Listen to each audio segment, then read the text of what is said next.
హల్లెలూయా. కాబట్టి చివరి కాలంలో యవ్వనస్తులైన పిల్లలు చాలా చెడిపోవడానికి ఎక్కువగా అవకాశాలు ఉంటున్నాయి అన్నమాట. చెడిపోవడానికి ఎక్కువగా అవకాశాలు ఉన్నది. ఏంటంటే ఈ గవర్నమెంట్ కూడా కరోనా టైంలో కాదు, ఈ యొక్క అమ్మఒడి అనేటువంటిది వేయడం వలన చాలా మంది ఏం చేస్తున్నారంటే, అయ్యో వాళ్ళు ఏదో గవర్నమెంట్ వాళ్ళు చదువుకోవడానికి ఏదో ఎంకరేజ్ చేయడానికి లేకపోతే మంచి కోసం ఏదో మంచిగానే ఇచ్చు వాళ్ళు. కానీ జనులు ఏం చేస్తున్నారంటే ఆ వాటిని ఆ డబ్బులతోటి సెల్ ఫోన్లు కొనుక్కోవడం, ఆ తర్వాత ఆన్లైన్ క్లాసులు, కరోనా టైంలో ఆన్లైన్ క్లాసులని ఆ సెల్ ఫోన్లు కొనిపించుకోవడం, ఆ సెల్ ఫోన్లకు అలవాటు అయిపోయాయి. అవసరం లేకపోయినా సెల్ ఫోన్లు కొనిస్తున్నారు అనమాట. గొప్పల కోసమని పెద్ద పెద్ద సెల్ ఫోన్లు కొనివ్వడం, వాళ్ళతో పాటు ఉన్నోళ్ళకి అందరికంటే మా అబ్బాయికి పెద్ద సెల్ ఉండాలి, మా వాడి సెల్ గురించి అందరు చెప్పుకోవాలి అని అనగానే ఎన్నో కొనిచ్చేస్తారు. అలాంటి త్వరగా సాతాను కొనేట్లు ప్రేరేపిస్తాడు అనమాట వాళ్ళు, అందులో త్వరగా కొనేస్తారనమాట. కాబట్టి ఆ విధంగా ఈ వచ్చాక ఎక్కువ మంది పిల్లలు ఆ సెల్ ఫోన్లో ఉన్నటువంటి వాటన్నిటిని బట్టి చెడిపోతూ ఉన్నారనమాట. ఆ చిన్న పిల్లలు కూడా అయితే సెల్ ఫోన్లు వాళ్ళు అటు ఇటు ఎలకుండా ఉంటాడో సెల్ ఫోన్ ఇచ్చేస్తారనమాట. వాళ్ళ ఇంటి దగ్గర కూర్చొని ఎలా ఎలా ఎలా ఎలా అంటా ఉంటే చూసుకొని సంతోషపడిపోతుంటాడు.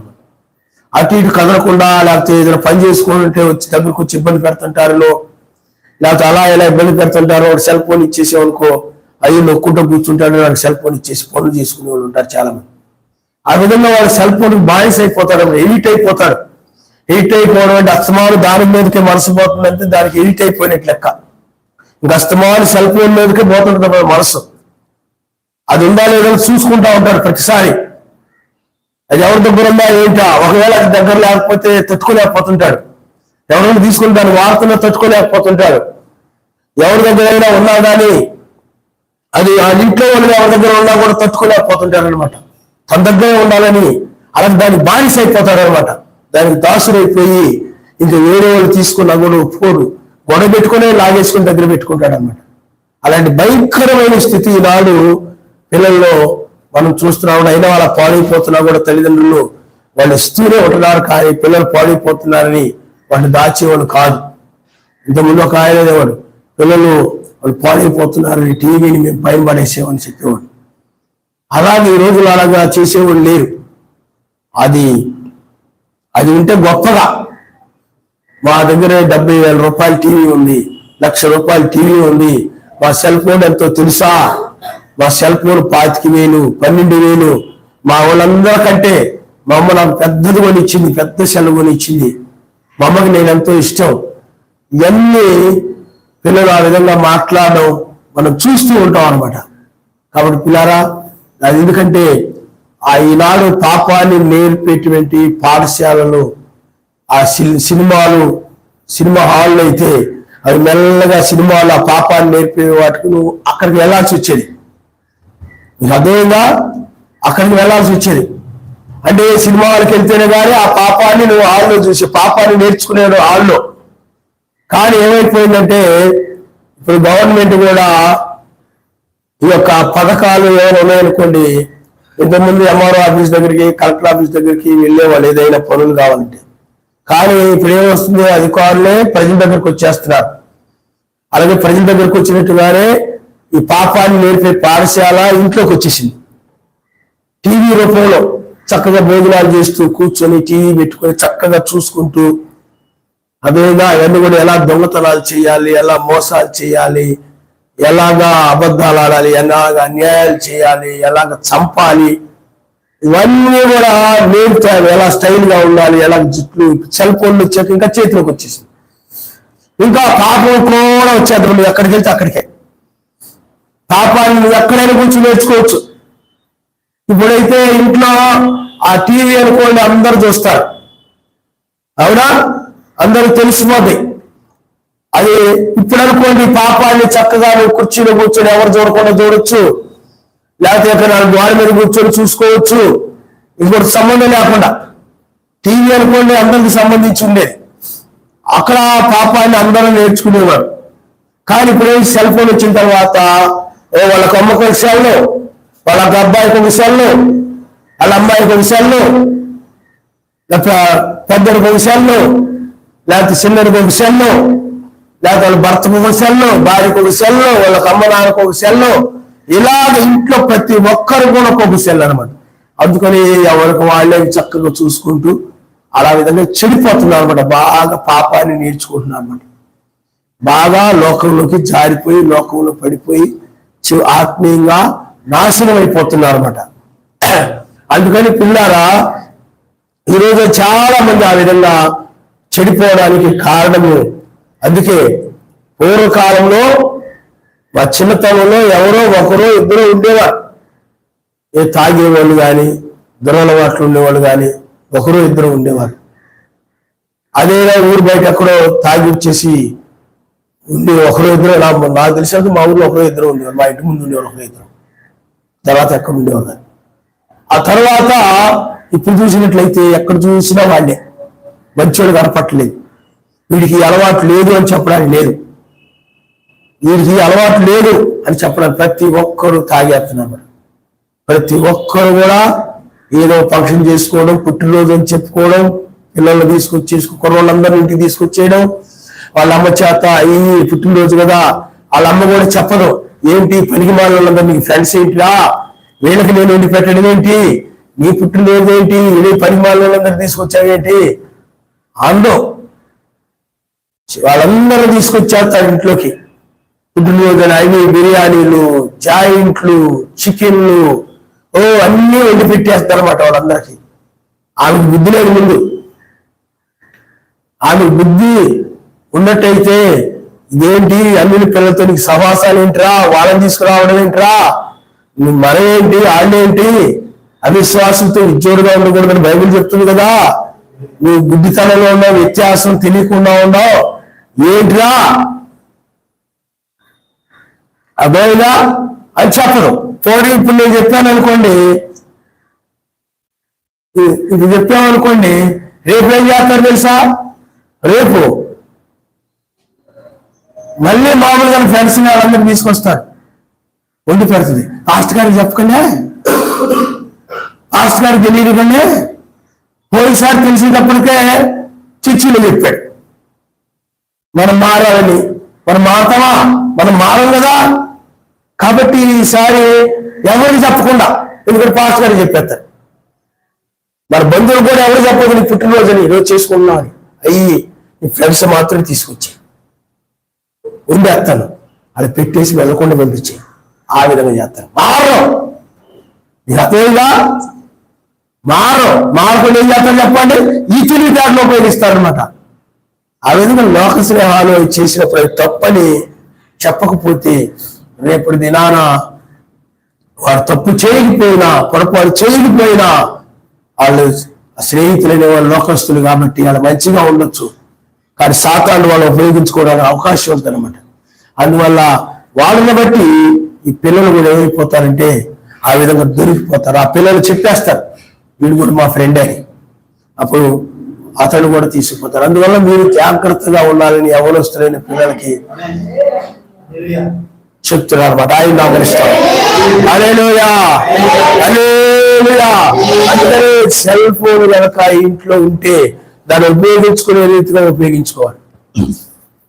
అది గనక ఏదో ఆత్మ సంబంధం వాటికి ఏదైనా ఆత్మ సంబంధం విషయాలకు ఏదైనా అవసరం అనుకుంటేనే, అంతే తప్ప ఇంకా ఆ సెల్ ఫోన్ ని వీడియో గేముల కోసం వాటి కోసం సెల్ఫీలు దిగి ఆలకేళ్ళకి ఫోటోలు పంపడం, ఫోటోలు తీసి మీ అమ్మాయిదో మీ అబ్బాయిదో ఫోటో తీసి ఆల పంపు ఇలా పంపు. మన అమ్మాయిని అడుగుతున్నారు కదా ఎప్పటి నుంచో, అలా పంపురా, ఫోటో బాగుంది, అమ్మాయి బాగుంది, నిన్ను అడుగుతున్నారా ఇప్పటి నుంచే, చిన్నప్పటి నుంచే ఇది బాగుంది అంటున్నారా, అలా పంపించరా అని చెప్పి సెల్ఫీలు తీసి అలా పంపి పిల్లలకు అలాంటి అలవాటు చేయకూడదు. అందుకని ఎందుకు ఆ స్టైల్ గా తయారవుతారు సెల్ఫీల కోసమే. ఎందుకు ఆ చింపాంజీ కటింగ్ కత్తిరించుకుంటే సెల్ఫీ కోసమే. వాళ్ళకెళ్ళక సెల్ఫీ తీసి కాలేజీ అమ్మాయిలకో అబ్బాయిలకో వాళ్ళకెళ్ళకో పంపడం కోసమే. ఆ స్టైల్ గా ఆ స్టైల్ బట్టలు వేసుకునేది అమ్మాయి కానీ అబ్బాయి కానీ చాలా మంది దానికోసమే చేయించుకుంటారు. ఆ కటింగ్లు బ్యూటీ పార్లర్కి వెళ్ళి అవన్నీ చేయించుకుంటారు అన్నమాట. కాబట్టి పిల్లల సర్వశక్తిమంతుని యొక్క ఉగ్రత భూమి మీదక భూమి మీద ఉండబోతూ ఉన్నది కనుక నిజమైనగా నువ్వు పిల్లల్ని ప్రేమిస్తూ ఉన్నట్లయితే, ఆత్మసంబంధంగా ప్రేమిస్తూ ఉన్నట్లయితే, నువ్వు ఆయన యొక్క వాక్య ప్రకారంగా ఆయన రాజ్యానికి తగిన విధంగా ఆ నీతి, సమాధానం, పరిశుద్ధాత్మ, ఆనందం కలిగి ఉండే పిల్లలుగా పెంచుకోవాలి. ఆయన నమస్కారం. హల్లెలూయా. అయినా మా పిల్లల మాట అంటలేదండి, మా భార్య మాట అంటలేదండి, లేకపోతే వీళ్ళు మాట అంటలేదండి, వినకపోతే లోబడకపోతే ప్రార్థన చేసి ఆయనకు అప్పగించడమే. అంతేగాని వాదనలు పెట్టుకోవద్దు. రాత్రి వాదనలు పెట్టుకోకుండా ప్రార్థన చేసి ఆయనకు అప్పగించేయండి. ఆయన ఏర్పాట్లో ఉంటే, ఆ గొర్రెపిల్ల యొక్క జీవితంలో వాడు పేర్లుంటే ఆయనే మార్చి తీసుకొని వస్తాడు. ఆయన నమస్కారం. హల్లెలూయా. ఎందుకంటే భక్తి అనేది అది బలవంతంగా మారేది కాదు. ఆయన మనం చెప్పడం అంటే విశ్వాసం కలుగు చేసిన వాడు ఆయనే. ఈ విశ్వాసాన్ని కలుగు చేయలేదు. విశ్వాసాన్ని ఇచ్చిన వాడు ఎవరు? ఆయనే. ప్రకటించడమే. అందుకే ప్రకటించు, నమ్మి బాప్తిజం పొందిన వాడు రక్షించబడతాడు. ప్రకటించడమే. విశ్వాసాన్ని కలుగు చేసేవాడు ఎవరంటే ఆయన పరిశుద్ధాత్మ యొక్క విశ్వాసాన్ని కలుగు చేయాలి. ఆ యొక్క విశ్వాసాన్ని కలుగు చేసేది పరిశుద్ధాత్మ తప్ప ఎవరు ఆ యొక్క విశ్వాసాన్ని కలుగు చేయలేరు. కాబట్టి అందుకనే విశ్వాసాన్ని కలుగు చేయని ఆయన, అతనిలో నీ పట్ల నమ్మకాన్ని కలుగు చేయని ఆయన, మా పిల్లవాడు లోకస్తుల పిల్లల వలె ఉండకుండా, లోకస్తుల పిల్లల పోలి నడవకుండా నిన్ను పోలి నడిచేలాగా సహాయం చేయాలి. ప్రార్థన చేయండి. హల్లెలూయా. నేను యవనస్తుడిగా ఉన్నప్పుడు నాకు మెస్సీలాగా ఉండాలనిపించింది. ఆయన ఏది తింటాడో ఏ తినాలని. నిజంగా ఆయన రొట్టె తింటాడా, బ్రెడ్, గోధుమ రొట్టె అవి తింటాడా, నేను కూడా తినాలని. ఆయన ఎలా ఉండాలో అలాగే ఉండాలనుకునేవాడిని. నిజంగా ద్రాక్ష రసం, ద్రాక్ష పిండి, ద్రాక్షకాయల పిండి, ఓహో అలా తాగాలి. ఆయన ఎలా ఉండాలో అలాగే. నిజంగా ఆయన చేపలు తిన్నాడు అనుకోండి, చేపలు తినాలా అనుకునేవాడు. ఆయనలాగే ఉన్నారు. ఏ క్రికెట్ ప్లేయర్లు వాళ్ళు ఎవరు ఉండేవాళ్ళు కాదు. కాబట్టి పిల్లల ఆయన వల్ల ఉండాలంటే మనం ఏదో అదని కాదు, కానీ అప్పుడు తెలియదు మనకి. కానీ ఆత్మీయంగా ఆయన జీవితాన్ని మనం కలిగి ఉండాలి. హల్లెలూయా. అంతేగాని ఆయన ఏది తింటాడో అది తింటే పరలోకం వెళ్తామని కాదు, శరీరం మారుతుందని కాదు. ఒక్కొక్కరు దేశంలో ఒక్కొక్కరు అలవాట్లు ఉంటాయి, ఒక్కొక్కరు దేశంలో ఒక్కొక్క అలవాట్లు ఉంటాయి. కొంతమందికి ఒకటి ఇష్టంగా తింటారు, కొంతమంది ఇంకోటి ఇష్టంగా తినరు. ఎవరు ఇష్టమో అది మనం చెప్పలేము. ఏది ఉంటే అది తినేవాళ్ళు ఉంటారు, ఏది ఉంటే దాంతో కాలు వెలగుచ్చుకునే వాళ్ళు ఉంటారు. కాబట్టి అదే కావాలి, అదే అంటే ఆయన చిత్తం ఎలా ఏది మీకు ఆ సమయానికి అనుగ్రహించాడో దానితో సంతృప్తిగా ఉండాలని బైబిల్ చెప్తుంది. ఆయన హల్లెలూయా. కానీ మెస్సయ్య వంటి మనస్సు లేకపోతే ఆయన వంటి జీవితాన్ని కలిగి ఉండాలని మనం చూస్తున్నాం. అందుకనే పిల్లలు వాటన్నిటికి అలవాటు అయిపోయిన తర్వాత సెల్ ఫోన్లు వాళ్ళకి ఆన్ చేయడం, ఆఫ్ చేయడం ఎన్ని వచ్చింది అనుకోండి, అంతా వచ్చేసింది అనుకుంటాడు. బండి నడప వచ్చింది అనుకోండి, ఇంకంతా వచ్చేసింది, ఇంక అందరికంటే నేనే గొప్పని, ఇంక వీళ్ళకి అసలు ఎవరికేం తెలీదు, నాకే అంతా తెలుసు, వీళ్ళకేం తెలీదు అన్నటువంటి అన్న విధానంలో బిహేవియర్ చేస్తుంటారు. ఎవరు మాట్లాడిన దగ్గర మూర్ఖులుగా తయారైపోతారు. మరి పిల్లలు మూర్ఖులుగా తయారైపోయి మీకేం తెలీదు, మాకైనా తెలుసు అని ఆ సెల్ ఫోన్లు మొత్తం కూడా చేయడం వచ్చిన తర్వాత వీళ్ళకేమి రాదు, నాకేమి వచ్చు అనుకుంటే సెల్ ఫోన్ రాగానే వీళ్ళు సెల్ ఫోన్లు గురించి ఏం తెలియకపోతే వీళ్ళకి సెల్ ఫోన్ గురించి తెలిసిందనుకో అంతా నాకే తెలుసు అనుకుంటా ఉంటారు అన్నమాట. ఆ రకమైన ఆత్మ. అప్పుడు వాళ్ళు లోపడకుండా ఉంటుంటారు, మాట వినకుండా ఉంటుంటారు. ఆ సెల్ ఫోన్లో వాళ్ళు ఏం చెప్పారో వాటిని ఫాలో అవుతూ ఉంటారు. ఎక్కువ వాక్యాన్ని ఫాలో అవరు. ఆ సెల్ ఫోన్లో ఎవడేం చెప్తే, ఎవరు ఏది మాట్లాడితే ఇంకా అవి అనుసరిస్తూ ఉంటారు అన్నమాట. అవి గొప్పగా ఫీల్ అవుతుంటారు. వాళ్ళ సెల్ ఫోన్లో ఆ లోక సంబంధంగా ఎవరైతే మాట్లాడుతారో వాళ్ళు గొప్పలు అనుకుంటారు తప్ప ఆ యొక్క పెద్దవాళ్ళు కానీ తల్లిదండ్రులు కానీ ఎవరు కూడా మాట పట్టించుకోరు అనమాట. అదే ప్రమాదం అనమాట. బైబిల్ చెప్తుంది, వృద్ధులను మీరు సన్మానించుడి అని బైబిల్ రాయి నామరుస్తా. హల్లెలూయా. వృద్ధులు సన్మానించరు, తల్లిదండ్రులు సన్మానించరు. ఆ విధంగా ఈనాడు పిల్లలు ఆ విధంగా సెల్ ఫోన్ వచ్చిన తర్వాత ఆ విధంగా ఉంటున్నారు. కాబట్టి పిల్లలు మీరు ఆలోచించేయండి. సర్వశక్తిలో వికృత రాబోతుంది. నా జీవితం నా ఇష్టం, పాస్టర్ గారికి ఎందుకు, ఆ బ్రదర్కి ఎందుకు, వాళ్ళకెందుకు, వీళ్ళకెందుకు అని అనుకున్నావా నువ్వు ప్రమాదంలో పడిపోతావు. నా డబ్బులు నా ఇష్టం, నా జీవితం నా ఇష్టం, నా సెల్ ఫోన్ నా ఇష్టం, వాళ్ళకెందుకు, వీళ్ళకెందుకు పిల్లారా అని అనుకోవచ్చు. కానీ సర్వశక్తివంతుడు నీ మీద ప్రేమ కలిగిన వాడై నీ జీవితము నీ ఇష్ట ప్రకారంగా ఉండకుండా ఆయన ఇష్ట ప్రకారంగా ఉండాలని కోరుకుంటాడు. నా జీవితం నా ఇష్టం అని కూడా పరిశీలన నరకంలో గడిపాడు. నా డబ్బు నా ఇష్టం, నేను భూమి మీద ధనాన్ని పోగేసుకుంటాను, ధనాన్ని నేను భూమి మీద సంపాదించుకుంటాను, నేను ధనవంతుడిగా పేరు తెచ్చుకుంటాను. అయ్యా ధనవంతుడు పరలోక రాజ్యాన్ని చేరవయ్యా అన్నా కానీ నా ఇష్టం నువ్వెవరు చెప్పడానికి అనేవాడు నరకంలో పడిపోయాడు. అందువల్ల మీ జీవితం మీ ఇష్టం వచ్చినట్టుగా ఈ ఏదోలో జీవించారు కాబట్టి వాళ్ళ జీవితం మా జీవితం మా ఇష్టం వచ్చినట్టు తింటాం అన్నట్టుగా ఉన్నారు. కాబట్టి అక్కడ ఏమైపోయింది చెప్పండి, ఇదంతా తీసుకొచ్చారు. మరి ఈ శ్రమనే పడలేకపోతున్నాం, ఈ రోగాలే పడలేకపోతున్నాం, ఈ మరణాలే బాధలే పడలేకపోతున్నాం, ఈ సమస్యలే పడలేకపోతున్నాం. ఇంక మరణం ఇంకా నరకం ఇంకా పోకూడదు. మరి నీకు అర్థమైందా?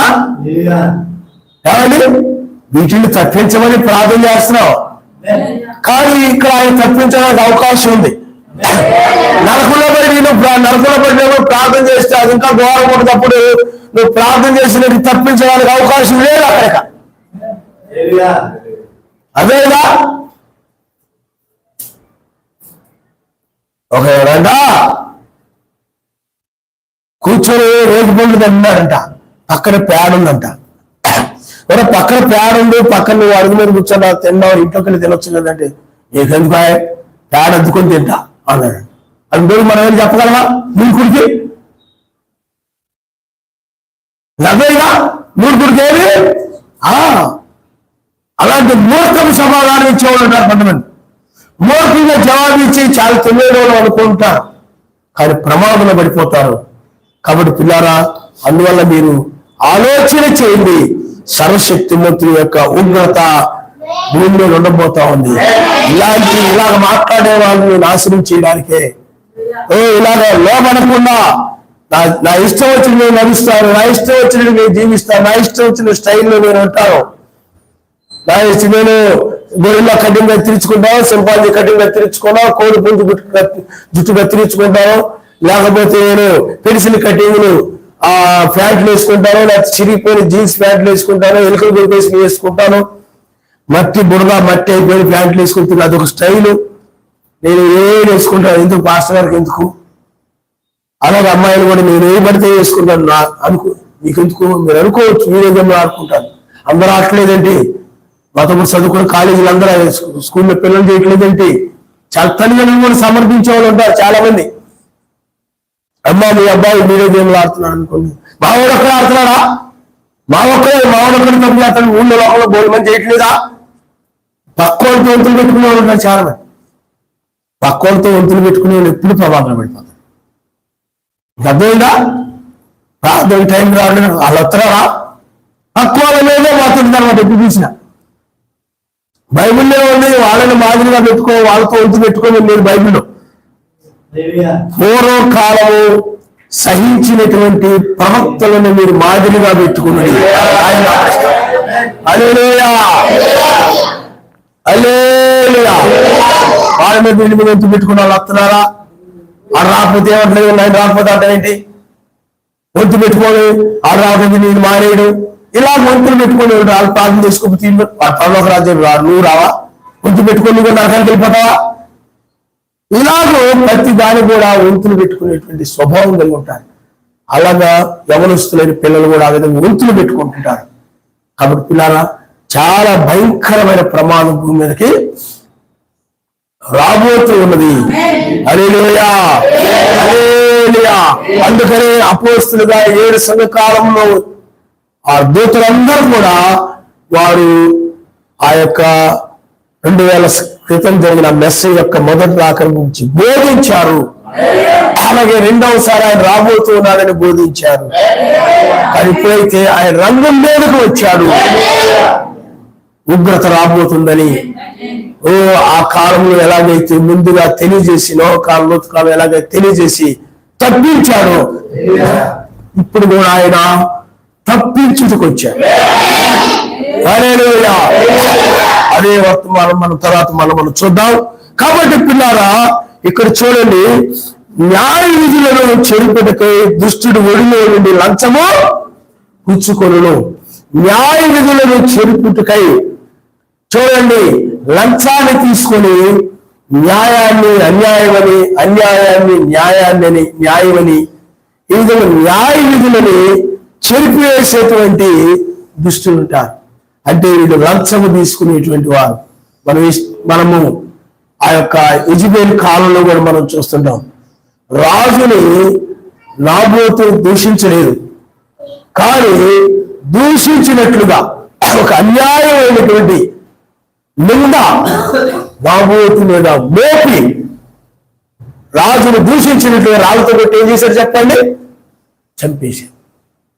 ఆ విధంగా అన్యాయము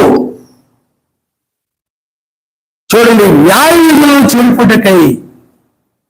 అందుకని లంచం తీసుకునే వ్యక్తి ఏం చేస్తాడంటే ఆ డబ్బులు ఆశించి మార్చేస్తాడు. నేను ఉదాహరణ చెప్తాను, నా జీవితంలో సంగతి చెప్తాను. నేను ఇంటర్మీడియట్ చదువు వయసులోనే సెకండ్ ఇయర్ చదువుతున్నాను కూడా, సెకండ్ ఇయర్ లేదా డిగ్రీ ఫస్ట్ ఇయర్ సరిగ్గా గుర్తులేదు. ఆ వయసులోనే నేను డ్రాయింగ్ టీచర్ పోస్ట్ కోసము అప్లికేషన్ పెట్టుకుని నేను చదివినప్పుడు, ఆ రోజుల్లో ఎగ్జామ్స్ రాసినప్పుడు డిస్ట్రిక్ట్ ఫస్ట్ వచ్చానమాట. ఆ డిస్ట్రిక్ట్ ఫస్ట్ వచ్చినప్పుడు నా దగ్గరికి డిఓ డిస్ట్రిక్ట్ ఎడ్యుకేషన్ అప్పుడంటే లంచాలు తీసుకునేవారు అనమాట. డిస్ట్రిక్ట్ ఎడ్యుకేషన్ ఆఫీసర్ ఒక జూనియర్ కాలేజీ డైరెక్టర్ని, ఎందుకంటే వాళ్ళే డిఓతో బాగా సంబంధం కలిగి ఉంటారు అనమాట. బండి వేసుకొని మా ఇంటికి వచ్చాడు. 19 కిలోమీటర్లు ప్రయాణం చేసుకొని మా ఇంటికి వచ్చాడు. మా ఇంటికి వచ్చి, ఎందుకంటే ఆ రిటర్న్ టెస్ట్ లో ఫస్ట్ పేరులోనే ఉంది, కానీ తర్వాత ఇంటర్వ్యూస్ జరుగుతాయి అన్నమాట. నలుగురు కూర్చొని ప్రశ్నలు అడుగుతారన్నమాట. అక్కడే ఆ ప్రశ్నలు అడిగినప్పుడు అక్కడ ఎక్కువ మార్కులు వేయడానికి లంచం డబ్బులు తీసుకుంటారు అన్నమాట. మీకు అర్థమైందా? డబ్బులు అక్కడే తీసుకుంటారు. కాబట్టి ఆయన వచ్చి 20,000 ఇస్తే మీకు ఇస్తాము అని అన్నారు. అంటే నాకు ఎందుకు ఆ టైంలో భయం వేసింది, ఎందుకంటే నేను ఇచ్చాను చెల్లని, ఇంకా ఉద్యోగాలు పడతాయి, మనం ఏదో అదొక ధైర్యం అనమాట. మనకి ఏదో వస్తులే, ఒకవేళ ఇది ఆయన చిత్తమో కాదు, నేను ఇలాగ లంచం ఇచ్చి కనుక నేను తీసుకున్నట్లయితే ఒకవేళ ఆయన విరోధం నడిచినట్టు అవుతుంది, ఎందుకో నేను పరిచయం కావాలప్పుడు ఆయన ఆలోచన పెట్టాడు. ఆయన అదేగా అది గవర్నమెంట్ కాబట్టి అందరూ కాదు అబ్బాయి ఎలా అంటారేమో, అందుకనే మొత్తానికి ఆయన ఆలోచన పెట్టాడు. అందుని బట్టి నేను ఇవ్వలేదు. తర్వాత మా దగ్గరలోనే ఒకరు 40,000 అంతా ఇస్తే ఆ ఇంటర్వ్యూలో మార్చేశారు. ఎందుకు చెప్తుంటే న్యాయముగా కూడా ఏం చేస్తారు, మీరు అర్థం అవ్వాలని చెప్తున్నాను. న్యాయాన్ని కూడా ఏం చేస్తారు, లంచం తీసుకుని ఏం చేస్తారు చెప్పండి, మార్చేస్తారు. అదేవిధంగా కూడా జూనియర్ కాలేజీలో, మామూలు హై స్కూల్లో కాదు, మామూలుగా స్కూల్లో కాదు, జూనియర్ కాలేజీ అంటే ఇంటర్మీడియట్ కాలేజీ అనమాట. ఆ కాలేజీలో చాలా మంది అన్నారు, మేము ఇచ్చేవాళ్ళం కదా, ఎందుకు బాగుంటున్నాం అలా ఇలా అన్నారు. అది మా బాధ ఎందుకంటే తర్వాత ఉద్యోగాలు పడతాయి, అప్పుడు మళ్ళీ మనం రాసుకోవచ్చు, దానికి ఇబ్బంది ఉందిలే అని అదొక ధైర్యం అనమాట. కానీ అక్కడ నుండి అసలు గవర్నమెంట్ ఉద్యోగాలు, ఆ పోస్టులు ఉద్యోగాలు తీయడమే ఆగిపోయి ఆయన చిత్తం అనుకున్నాను. ఆయన నా మనసులో అసలు ఆయన ఉద్యోగం చేయడానికి, ఆయన పని చేయడానికి మీకు అర్థమైందా? ఎందుకంటే అది గవర్నమెంట్ ఉద్యోగం వచ్చింది, గవర్నమెంట్ ఉద్యోగం కదా ఏమో అనేక మంది చెప్తారు. అది వదలడానికి, ఇక్కడ రానికుండా చేయడానికి సాతాను దాన్ని బలంగా వాడుకుంటాడు. మీకు అర్థమైందా? అందుకనే ఏమో చాలా శక్తిమంతుడు ఏం చేశాడంటే, అలాగే మా నాన్నగారు కూడా మళ్ళీ ఇంటర్వ్యూస్ వచ్చాయి, కాల్ లెటర్స్ వచ్చాయి. అవి మా నాన్న తీసుకొని, నేను అప్పుడు ఊళ్ళో ఉంటే మా నాన్నగారు దాన్ని తీసుకుని నాకు ఇవ్వడానికి వచ్చి బస్సులు బాగొట్టాడంటే, అలా మిస్ అయిపోయాయి గవర్నమెంట్ ఉద్యోగానికి సంబంధించినవి. కాబట్టి సిస్టర్ గారికి వాళ్ళకి తెలుసు. అసలు ఇప్పుడు యూట్యూబ్లో చూసి అవి తయారు చేస్తున్నారు. అసలు నాకు అప్పుడు యూట్యూబే తెలియదు, ఏమి తెలియదు, ఎక్కడ నేను నేర్చుకోలేదు.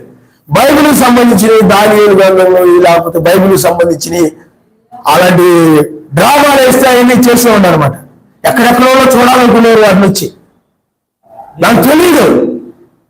చాలా మంది నేను ఎక్కడున్నావు డబ్బా అని రామోజీ పిలిచి రమ్మని అడ్రస్లు ఇచ్చారు, హైదరాబాద్ రమ్మని అడ్రస్ ఇచ్చారు. నేను టీచర్ ట్రైనింగ్ చేసేటప్పుడే ఆ యొక్క మద్రాసు రమ్మని అడ్రస్ ఇస్తున్న వాళ్ళు ఉన్నారు. వెననే ఎందుకు చెప్తున్నానంటే, సర్వశక్తిమంతుడు చూడండి, ఆయన యొక్క ఎత్తబడే సమయం ఇది, రాకడ సమయం కాబట్టి నాకంటే ఎక్కువగా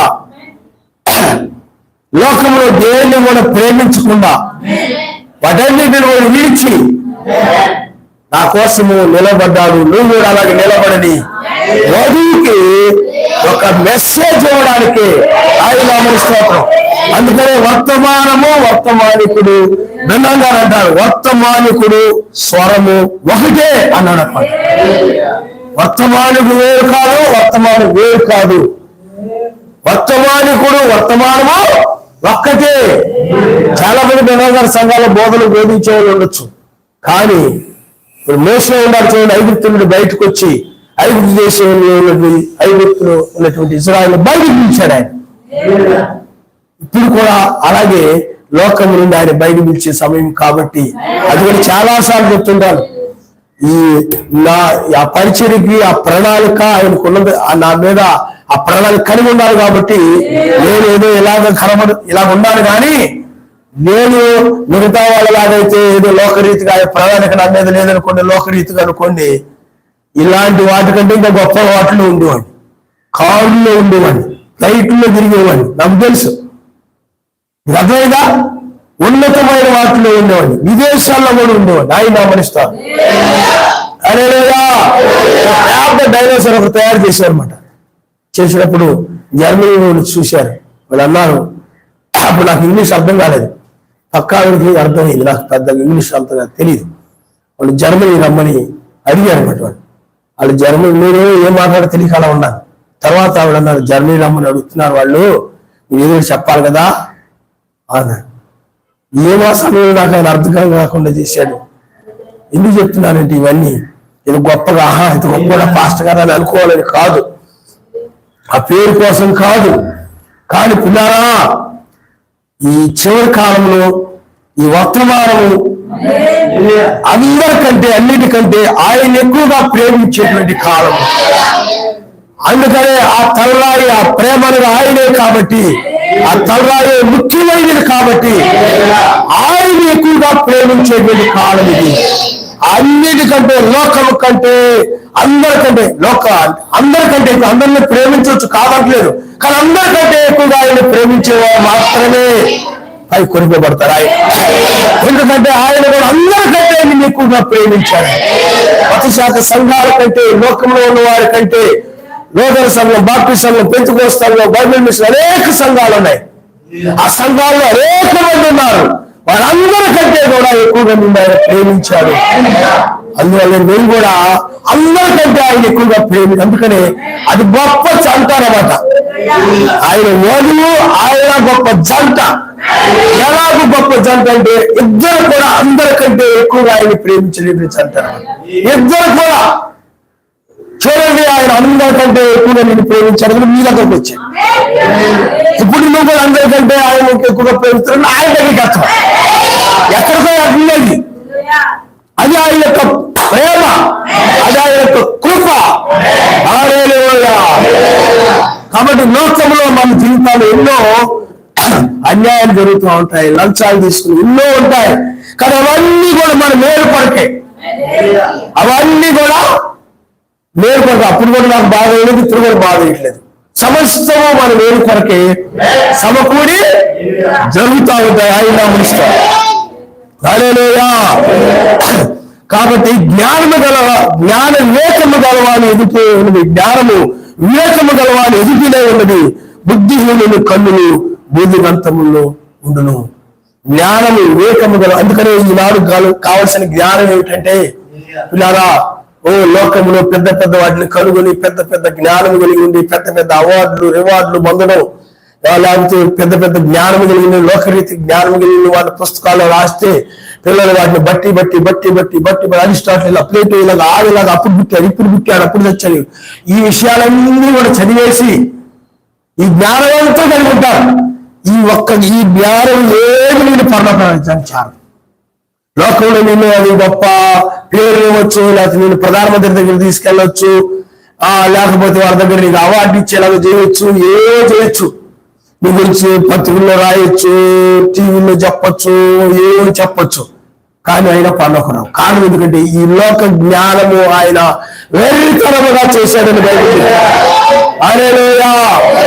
అందుకని సమస్తము వ్యర్థమని బైబిల్ చెప్తుంది. కావలసిన జ్ఞానం ఏంటంటే అసలైన జ్ఞానము, ఉగ్రతను తప్పించుకునే జ్ఞానం. హల్లెలూయా. ఆయన గురించిన జ్ఞానము. ఆ జ్ఞానం లేనందువల్లే మహిమేశ్వరూపయోగి మెస్సైన వాళ్ళు సిలువ వేశారు. ఆ జ్ఞానముల పరిసంబంధమైన జ్ఞానం ఉన్నట్లయితే యారే మెస్సీగా వచ్చాడని, శరీరదారిగా వచ్చాడని జ్ఞానం ఉన్నట్లయితే ఆయన సిలువ వేయకపోయింది అని బైబిల్ చెప్తుంది అన్నమాట. ఒక్కడైనా గ్రహించిన ఈనాడు కూడా ఆత్మీయ జ్ఞానం సంఘాలకు లేదు. అది లోక జ్ఞానం, ముగ్గురు దేవుళ్ళు అనేది అన్యుల యొక్క, లేకపోతే హైందవుల యొక్క జ్ఞానం. అది వాడు ముగ్గురు దేవుళ్ళు నమ్ముతారు. ఇలా మత్స్యాల సంఘాలు ఉన్న జ్ఞానం కూడా అది లోక జ్ఞానం, అది దయ్యపు జ్ఞానం, అది ముగ్గురు దేవుళ్ళు. కానీ ఒక్కడనేటువంటిది సర్వశక్తివంతుని జ్ఞానం మాట్లాడతాడు ఒక్కడి. హల్లెలూయా. అందుకనే మొదటి రాత్రి గురించి జ్ఞానము మనకు రెండవ రాత్రి గురించి జ్ఞానాన్ని కూడా కలిగి ఉన్నాం. హల్లెలూయా. ఉగ్రత నుండి తప్పించుకునే జ్ఞానము, రెండవ రాత్రి గురించి జ్ఞానం. అందుకనే ఆనాడు విద్య లేని పామరుడు పేతురు గురించి మనం చూసినట్లయితే ఆ పేతురికి ఆ జ్ఞానము, ఈ జ్ఞానము, లోక జ్ఞానము, లేకపోతే అమెరికా ఎప్పుడు పుట్టింది, ఎప్పుడు ఎలా డెవలప్ అయిపోయింది, లేకపోతే ఇండియా ఎప్పుడు పుట్టింది, ఎప్పుడు డెవలప్ అయిపోయింది, ఏమిటి, ఆ రాకెట్ ఎవరు కనుగొన్నాడు, దీన్ని ఎవరు తయారు చేశాడు, దాన్ని ఎవరు తయారు చేశాడు, ఆ రథాన్ని ఎవరు తయారు చేశాడు, ఎవరు కనుగొన్నాడు, ఏమి తెలియకపోవచ్చు. అతడు నడుపుతున్న బోటు ఎలా ఎవరు సృష్టించారో, ఎవరు తయారు చేశారో, ఏమిటో ఏమి తెలియకపోవచ్చు. కానీ అతడు పరిసంబంధమైన జ్ఞానం కలిగి ఉన్నాడు. ఆ జ్ఞానం ఏమిటంటే మెస్సయ్య తండ్రి యొక్క, కుమారు యొక్క, పరిశుద్ధాత్మ యొక్క నామములు చెప్తే పరిశుద్ధాత్మ ద్వారా జ్ఞానాన్ని పొందుకొని తండ్రి నామము, కుమారు నామము, పరిశుద్ధాత్మ నామము, ఆ నామమే యెహోవా మెస్సీయ వరద యేసుక్రీస్తు నామము. అది ఆ జ్ఞానాన్ని బట్టి బోధించాడు ఆయన నామములు. ఆ జ్ఞానం ఉంటేనే ఎవరైనా చెప్తారు. నువ్వు రష్యా గురించి చెప్తున్నావు, రష్యా గురించి జ్ఞానం ఉంటే నువ్వు చెప్తావు అన్నమాట. ఒక వస్తువు గురించి జ్ఞానం ఉంటేనే ఆ వస్తువు గురించి మాట్లాడతారు. అలాగే పేతురు గారికి కూడా ఆనాడు ఒక బాప్తిజం గురించి ఒక జ్ఞానం ఉంది, రక్షణ గురించి ఒక జ్ఞానం సర్వశక్తివంతుడికి ఇచ్చాడు. ఆ జ్ఞానాన్ని గురించి మాట్లాడాడు, అతను బోధించాడు, నామములోనే రక్షణ కలుగుతుంది. ఇప్పుడు ఆ జ్ఞానం ఎవరు కలిగి ఉన్నారంటే పేతురు కలిగి ఉన్నాడు. అందుకని పేతురు కాలం చేరి లోబడింది. ఈ జ్ఞానం ఉంది. లోక జ్ఞానం, లోక అధికారుల యొక్క, లోక నాయకుల యొక్క, లోకంలో గొప్ప వారి యొక్క నేను నిలబెట్టవచ్చు, గొప్ప పేరు తీసుకుని రావచ్చు ఈ దేశంలో, ఇతర దేశాల్లో, ఈ లోకంలో. కానీ పరసంబంధమైన జ్ఞానం కలిగిన వాడు ఆ పరసంబంధమైన సమాజం ఎదుటి నిలబడతాడు, ఆ దోతులు ఎదుటి నిలబడతాడు, నిత్యము ఆయన సన్నిధిలో. కానీ జ్ఞానం కలిగిన వాడు ఇది కొంతకాలమే, తర్వాత చివరికి నరకంలో పడిపోతుంది. అందుకని బైబిల్ చెప్తుంది, లోకరీతిన జ్ఞానం కలిగిన వారిని, లోకరీతిన బలము కలిగిన వారిని, లోకరీతిని ఎన్నిక కలిగిన వారిని ఆయన పిలవలేదు. కానీ లోకరీతిగా జ్ఞానము లేని వారు, వారి పరసంబంధమైన జ్ఞానము కలిగిన వారు, లోకరీతిగా బలహీనులు, వారి పరసంబంధంగా ఆత్మబలము కలిగిన వారు, లోకరీతిగా ఎన్నిక లేని వారు, ఆయన చేత ఎన్నిక చేయబడిన వారు, వారు మాత్రం వారినే పిలిచాడని బైబిల్ హల్లెలూయా. అంటే లోకరీతి జ్ఞానం లేనటువంటి ఆ పేతురుని ఆయన పిలిచి ఆ జ్ఞానాన్ని ఇచ్చి బోధించమని పంపాడు ఆయన. అలాగే మోషే ఉన్నారు, మొట్టమొదటి లోక జ్ఞానం కలిగి ఉన్నారు. లోక ఐగుప్తు పాండిత్యంతో ఐగుప్తు జ్ఞానమంతా తెలుసు. ఐగుప్తులో ఎన్ని వీధులు ఉన్నాయో, ఎన్ని కొంపలున్నాయో, ఐగుప్తు జనాభా ఎంతో, పురుషులంతో, స్త్రీలంతో, పిల్లలు ఎంతమందో, సైన్యం ఎంతో, ఆయుధాలు ఎన్ని ఉన్నాయో, ఆ విధంగా ఎంతమంది సైంటిస్టులు ఉన్నారో, ఎంతమంది ఆ రాజకీయవేత్తలు ఉన్నారో, ఎంతమంది సామాజిక సేవ చేసే వాళ్ళు ఉన్నారో, అన్ని కూడా మోషేకు తెలుసు. ఒక శక్తి ఇతర దేశాల యొక్క ఆ దేశాలు ఎంత బలాన్ని కలిగి ఉన్నాయో, వాళ్ళ సైన్యం ఎంతో, వాళ్ళ సంపద ఎంతో, ఆ దేశ చరిత్రలు, ఆ చుట్టుపక్కల ఉన్న దేశాల యొక్క రాజుల చరిత్రలు, వాళ్ళ యొక్క బలం ఎంత, మన బలం ఎంత, ఇవన్నీ కూడా యుద్ధ నైపుణ్యాలని కూడా మోషేకు తెలుసు. కానీ ఒక సమయంలో ఆ జ్ఞానమంతా ఆయన తీసివేసి మోషేలో, ఎందుకంటే ఆ జ్ఞానం కలిగిన వ్యక్తిని ఆయన ఉపయోగించుకోడు, ఆ జ్ఞానం కలిగిన వ్యక్తిని ఆయన వాడుకోడు, ఆ జ్ఞానం కలిగిన వ్యక్తి ఆయనకు అవసరం లేదు. ఎందుకంటే ఆ వ్యక్తి అలాంటి వ్యక్తిని ఉపయోగించుకున్నా తాను గర్వం వచ్చేద్ది అతనికి.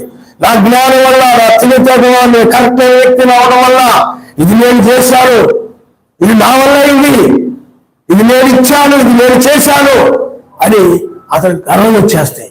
అందుకని సర్వశక్తి మంత్రుడు ఏం చేస్తాడంటే ఆ జ్ఞానాన్నంతా తీసివేసినప్పుడు మోషే అంటాడు, అయ్యా నేను నత్తి పెదవులు కలిగిన వాడిని, నేను ఇప్పుడు మాట్లాడలేని వాడిని, నాయన ఇప్పుడు నేను యుద్ధానికి నేను ఐగుప్తు దేశంలోకి వెళ్ళలేను, నా వల్ల కాదు అని అంటాడు. అప్పుడు మోషే కన్ను ఇచ్చిన వాడేవాడు నేనే కదా, నోరు ఇచ్చిన వాడేవాడు నేనే కదా, బయలుదేరి వెళ్ళమంటారు ఆయన. హల్లెలూయా. అప్పుడు మోషేను ఆయన జ్ఞానాన్ని నింపి, అప్పుడు మోషే ఆ విధంగా ధర్మశాస్త్రాన్ని హృదయంలో నింపి ఆ జ్ఞానం ఇచ్చి ఆ విధంగా మాట్లాడి ఆ విధంగా నడిపించాడు ఆయన. మోషే ఐగుప్తు జ్ఞానము, ఐగుప్తు జ్ఞానం అంతా పోయింది అతను. అందుకనే గిద్యోను విషయంలో కూడా అంతే. గిద్యోను బలం, యుద్ధం చేయాలంటే ఏమన్నా చెప్పండి, జ్ఞానంతో పాటు బలం కూడా కావాలి. సైంటిస్ట్ ఉన్నారు కదా, కనుగొనాలనుకోండి, బలం అక్కర్లేదు, జ్ఞానము. కానీ యుద్ధం చేయాలంటే ఏం కావాలి చెప్పండి. అందుకనే సైనికుడు బలంగా ఉంటాడు, కానీ వాళ్ళ సైనికుడి మీద ఒక నాయకుడు జ్ఞానం కలిగిన వాడు ఉంటాడు అనమాట. అతడు సూచనల మేరకి యుద్ధాలు చేస్తూ ఉంటారు అనమాట. కాబట్టి ఇక్కడ పిల్లరా, యుద్ధం యుద్ధానికి వెళుతూ ఉన్నాడు, కానీ అతను ఆలోచించాడు. శక్తులందరూ చాలా మంది ఉన్నారు కాబట్టి మానవ జ్ఞానంతో ఆలోచించాడు. శక్తులందరూ చాలా మంది ఉన్నారు కాబట్టి మనము ఆ యుద్ధంలో విజయం పొందాలంటే చాలా మంది, వాళ్ళకంటే ఎక్కువ మందిని తీసుకెళ్తే కానీ మనం విజయం పొందవు, లేకపోతే పొందడానికి వీలవదు అని చెప్పి చాలా మంది తీసుకొని వెళ్ళిపోతున్నారు. అప్పుడు సర్వశక్తిమంతుడు అన్నాడు, నేను కనుక యుద్ధంలో కనుక విజయం ఇచ్చినట్లయితే, మేము ఇంతమంది అవడం వల్ల యుద్ధంలో మాకు విజయం వచ్చింది, ఇది మా వల్ల జరిగింది, మేము ఇంతమంది అవడం వల్ల, అది తక్కువ మంది అవడం వల్ల పారిపోయేవాళ్ళు అని మీకు ఘనత వచ్చేస్తే తప్ప నాకు ఘనత రాదు. కాబట్టి ఎవరైతే యుద్ధం అంటే భయపడుతున్నారు వాళ్ళందరూ పంపించేశారు. కొద్ది మంది ఉన్నారు, 300 మంది ఇంచుమించుగా. ఆ కొద్ది మందితో యుద్ధానికి వెళితే యుద్ధంలో అనుకున్నాడు, ఇప్పుడు వాళ్ళ మీద శత్రు బలం చాలా ఎక్కువగా ఉంది, మన బలం చాలా తక్కువగా ఉంది. కానీ ఇప్పుడు మనం ఆయన మీద ఆధారపడితే తప్ప యుద్ధంలో మనం విజయం పొందలేమని ఆయన తట్టు చూశారు, ఆయన చేతులు చాచారు. ఆ బల సంపన్నుడు వాళ్ళ మధ్యకి వచ్చి ఆ యుద్ధంలో విజయం ఇచ్చాడు ఆయన. అప్పుడు వాళ్ళు అంటున్నారు, మనము యుద్ధంలో విజయం పొందామంటే శత్రువు బలంగా ఉన్నాడు, మనం బలహీనంగా ఉన్నాం, ఆయన యుద్ధం పొందామంటే ఇది ఆయన వల్ల జరిగిందని ఆయన మనిషి. అలాగే అందుకని బలహీనంగా ఆయన వాడుకుంటాడు. జ్ఞానము కలిగిన వారిని, లోకరీతిగా బలము కలిగిన వారిని ఆయన పిలవరు. వాళ్ళు తన యొక్క బలం వల్ల జరిగిందని, తన తెలివితేటంలో జరిగిందని, నా జ్ఞానం వల్ల జరిగిందని వాళ్ళు గర్విస్తారు, ఉప్పొంగుతుంటారు. అందుకని ఆ ఘనత వాళ్ళే ఘనత పొందుకుంటుంటారు మనసులో. నాతో గొప్పోళ్ళు ఎవరు లేరు, నాకు తెలివైన వాళ్ళు ఎవరు లేరు, నా వల్ల జ్ఞానం ఎవరు లేదు, వాళ్ళే మనసులో ఉప్పొంగిపోతుంటారు అన్నమాట. అందుకని అనుకోవడం అనుకోడు. ఆయన ఘనత రావాలంటే బలహీనుల ద్వారా, బలహీనుల పక్షముగా ఉండి విజయాన్ని ఇచ్చి ఆ బలహీనుల యొక్క ద్వారా ఘనతను పొందుతాడు, మహిమను పొందుతాడు. అందుకని ఇక్కడ బుద్ధిహీను యొక్క కళ్ళు బూది గంతల మీద ఉంటాయి, లోక సంబంధమైన వాటి మీద ఉంటాయి. అందుకని వీళ్ళందరూ లోకంలో వాళ్ళందరూ కూడా బుద్ధిహీనులే. బుద్ధిమంతుడు ఏం కలిగి ఉంటాడు చెప్పండి? జ్ఞానం కలిగి ఉంటాడు. బుద్ధిహీనుడు బూదిగంతం వరకు కన్నులంటే ఇక వాడి మనసంతా కూడా బూదిగంతం సంబంధమైన వాటి మీదే, వాడి మనసంతా కూడా బూదిగంతములో ఉంటుంది. బూదిగంతముల వరకు సువార్తను చూశారు. ఇది బూదిగంతముల సువార్త కాదు, బూదిగంత సంబంధమైన విషయాలన్నింటి మీద అతని మనసు ఉంటుంది. అన్ని విషయాలు చెప్పేస్తాడు, అన్ని విషయాలు లోకాల పుస్తకాలు, ఆ పుస్తకాలు చదివి, ఈ పుస్తకాలు చదివి, ఆ దేశ చరిత్ర చదివి, ఈ దేశ చరిత్ర చదివి, ఆ సైంటిస్ట్ గురించి చదివి, ఈ సైంటిస్ట్ గురించి చదివి, ఆ టెక్నాలజీ గురించి చదివి, ఈ టెక్నాలజీ గురించి చదివి, ఆ రాజకీయాలు చదివి, ఈ రాజకీయాలు చదివి, లోక చట్టాలంతా హృదయం ఉంది. అదేది రక్షించదు అతను. అదేనా అవే రక్షించా చాలవు. అందుకనే మనల్ని వేరు, వాడు వేరు. మన జ్ఞానం వేరు, లోక జ్ఞానం వేరు. ఇది సమస్తము వ్యర్థమని బైబిల్ చెప్తాం. సమస్తము. అందుకని నాడు ఈ యొక్క లోక జ్ఞానానికి ఇచ్చినంత ప్రాధాన్యత, లోక జ్ఞానానికి ఇచ్చినంత సమయము భక్తికి ఇవ్వడం లేదు, ఈ జ్ఞానానికి ఇవ్వడం లేదు.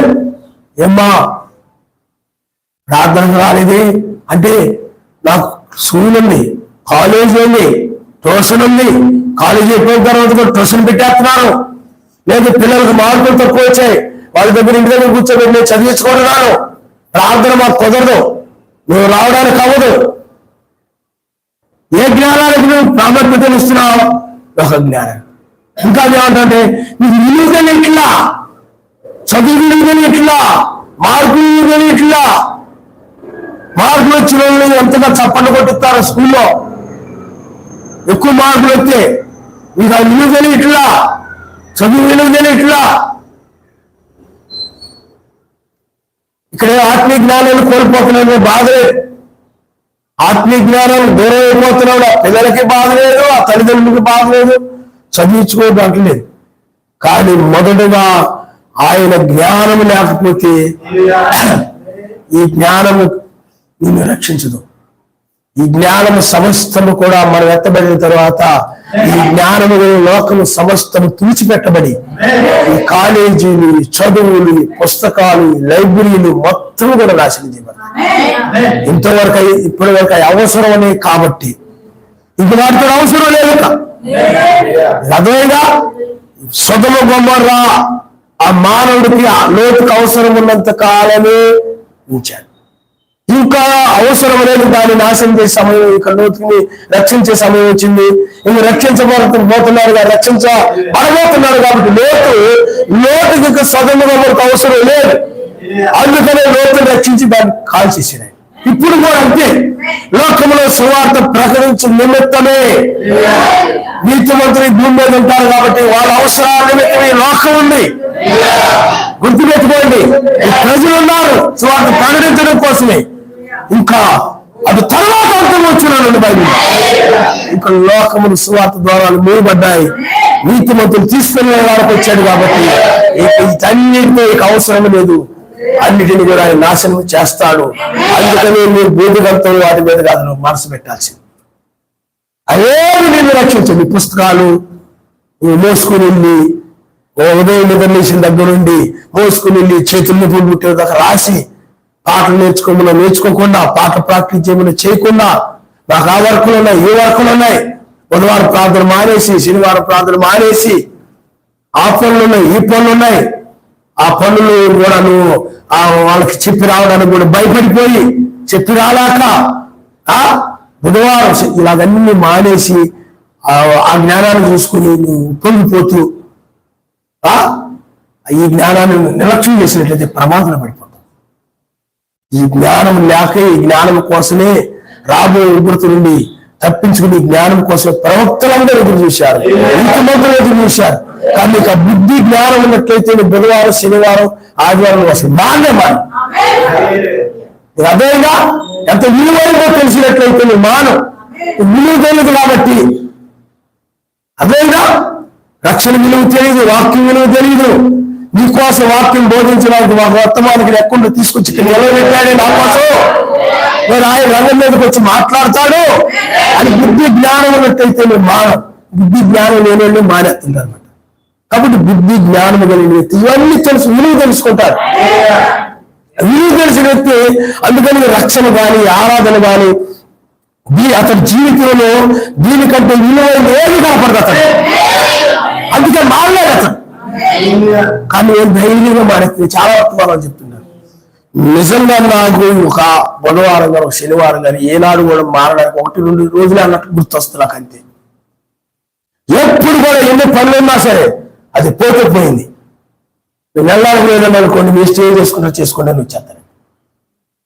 ఎవరు ఆడొస్తున్నారు వీళ్ళు వస్తున్నారు అని అనుకోండి, ఎవరు వచ్చింది నాకు అనవసరం, వచ్చేస్తాను. నాకు భయం. ఒకవేళ ఆ రోజు ఏదైనా ప్రార్థన మారితే నేను ఆయనకు పూర్తి దూరం అయిపోయానే అంత భయం వేస్తుంది అనమాట. చాలాసార్లు మానేసి వాళ్ళు అనుకుంటాను, వీళ్ళకి ఇంత ధైర్యంగా ఎలా మానేస్తుంటారా, ఇంత భయభక్తులు లేనేంటి, ఇంత ధైర్యంగా నేరడానికి ఆరాధన మానేయడం, ఇంత ధైర్యంగా మానేసి ఇంకా హ్యాపీగా ఎలా ఉండగలుగుతుంటారు, ఎలా సంతోషంగా ఉండగలుగుతుంటారా అని ఆశ్చర్యపోతుంటారు అనమాట. ఎందుకంటే వాళ్ళకి ఆ భయం లేదు. ప్రధానంగా అంటారు, నువ్వు బుధవారం మానేసినట్లయితే నువ్వు తప్పు చేశావు, దాని విషయంలో నువ్వు పశ్చాత్తాపడాల్సి ఉందంటాడు ఆయన. అర్థమైందా? ఎప్పుడు తలుపు చేస్తారా అని దానికోసం నువ్వు కనిపెట్టుకొని ఉండాల్సిన వ్యక్తి నువ్వు. కానీ తలుపు దగ్గరికే రావు నువ్వు. ఆ రోజున అలా ఉండేవారు 10 మంది. ఈ రోజుల్లో కూడా ఆ ఇంటి దగ్గర నుండి చేసుకోవచ్చు. అది సుఖభక్తి. ఎక్కడో దూరం ఉన్నాడు, రాలేదు వీలు కావాలి ఎవరో ఎట్లా ఇది లైన్లో. కానీ దగ్గరలో ఉండి కూడా అందరూ తెలివి తక్కువ అలా వెళ్ళిపోయారు. కానీ నేను తెలివైన వ్యక్తిని, తెలివైన దాన్ని ఇంటి దగ్గర కూర్చొని చక్కగా చూసుకొని పడుకొని వర్షం మీద ఎలాగా ముందు పెట్టుకొని చూస్తున్నారో అది సుఖభక్తి. సర్వశక్తివంతుల కంటే సుఖానుభవం ఎక్కువగా ప్రేమించేవారు. అర్థమైంది నీకు? నీకు ఏదైనా బాధలున్నా, సమస్యలున్నా, ఒడిదుడుకులున్నా, వ్యాధులున్నా, నీకు నిజమైన విశ్వాసం అయితే మరి అడిగితే ఏకంగా కొన్ని ప్రార్థన చేస్తే ఆయన అడిగితే ఇస్తాడని నమ్మకం ఉంటే ఆయనకు వస్తాం, ఆయన దగ్గరికి వస్తాం.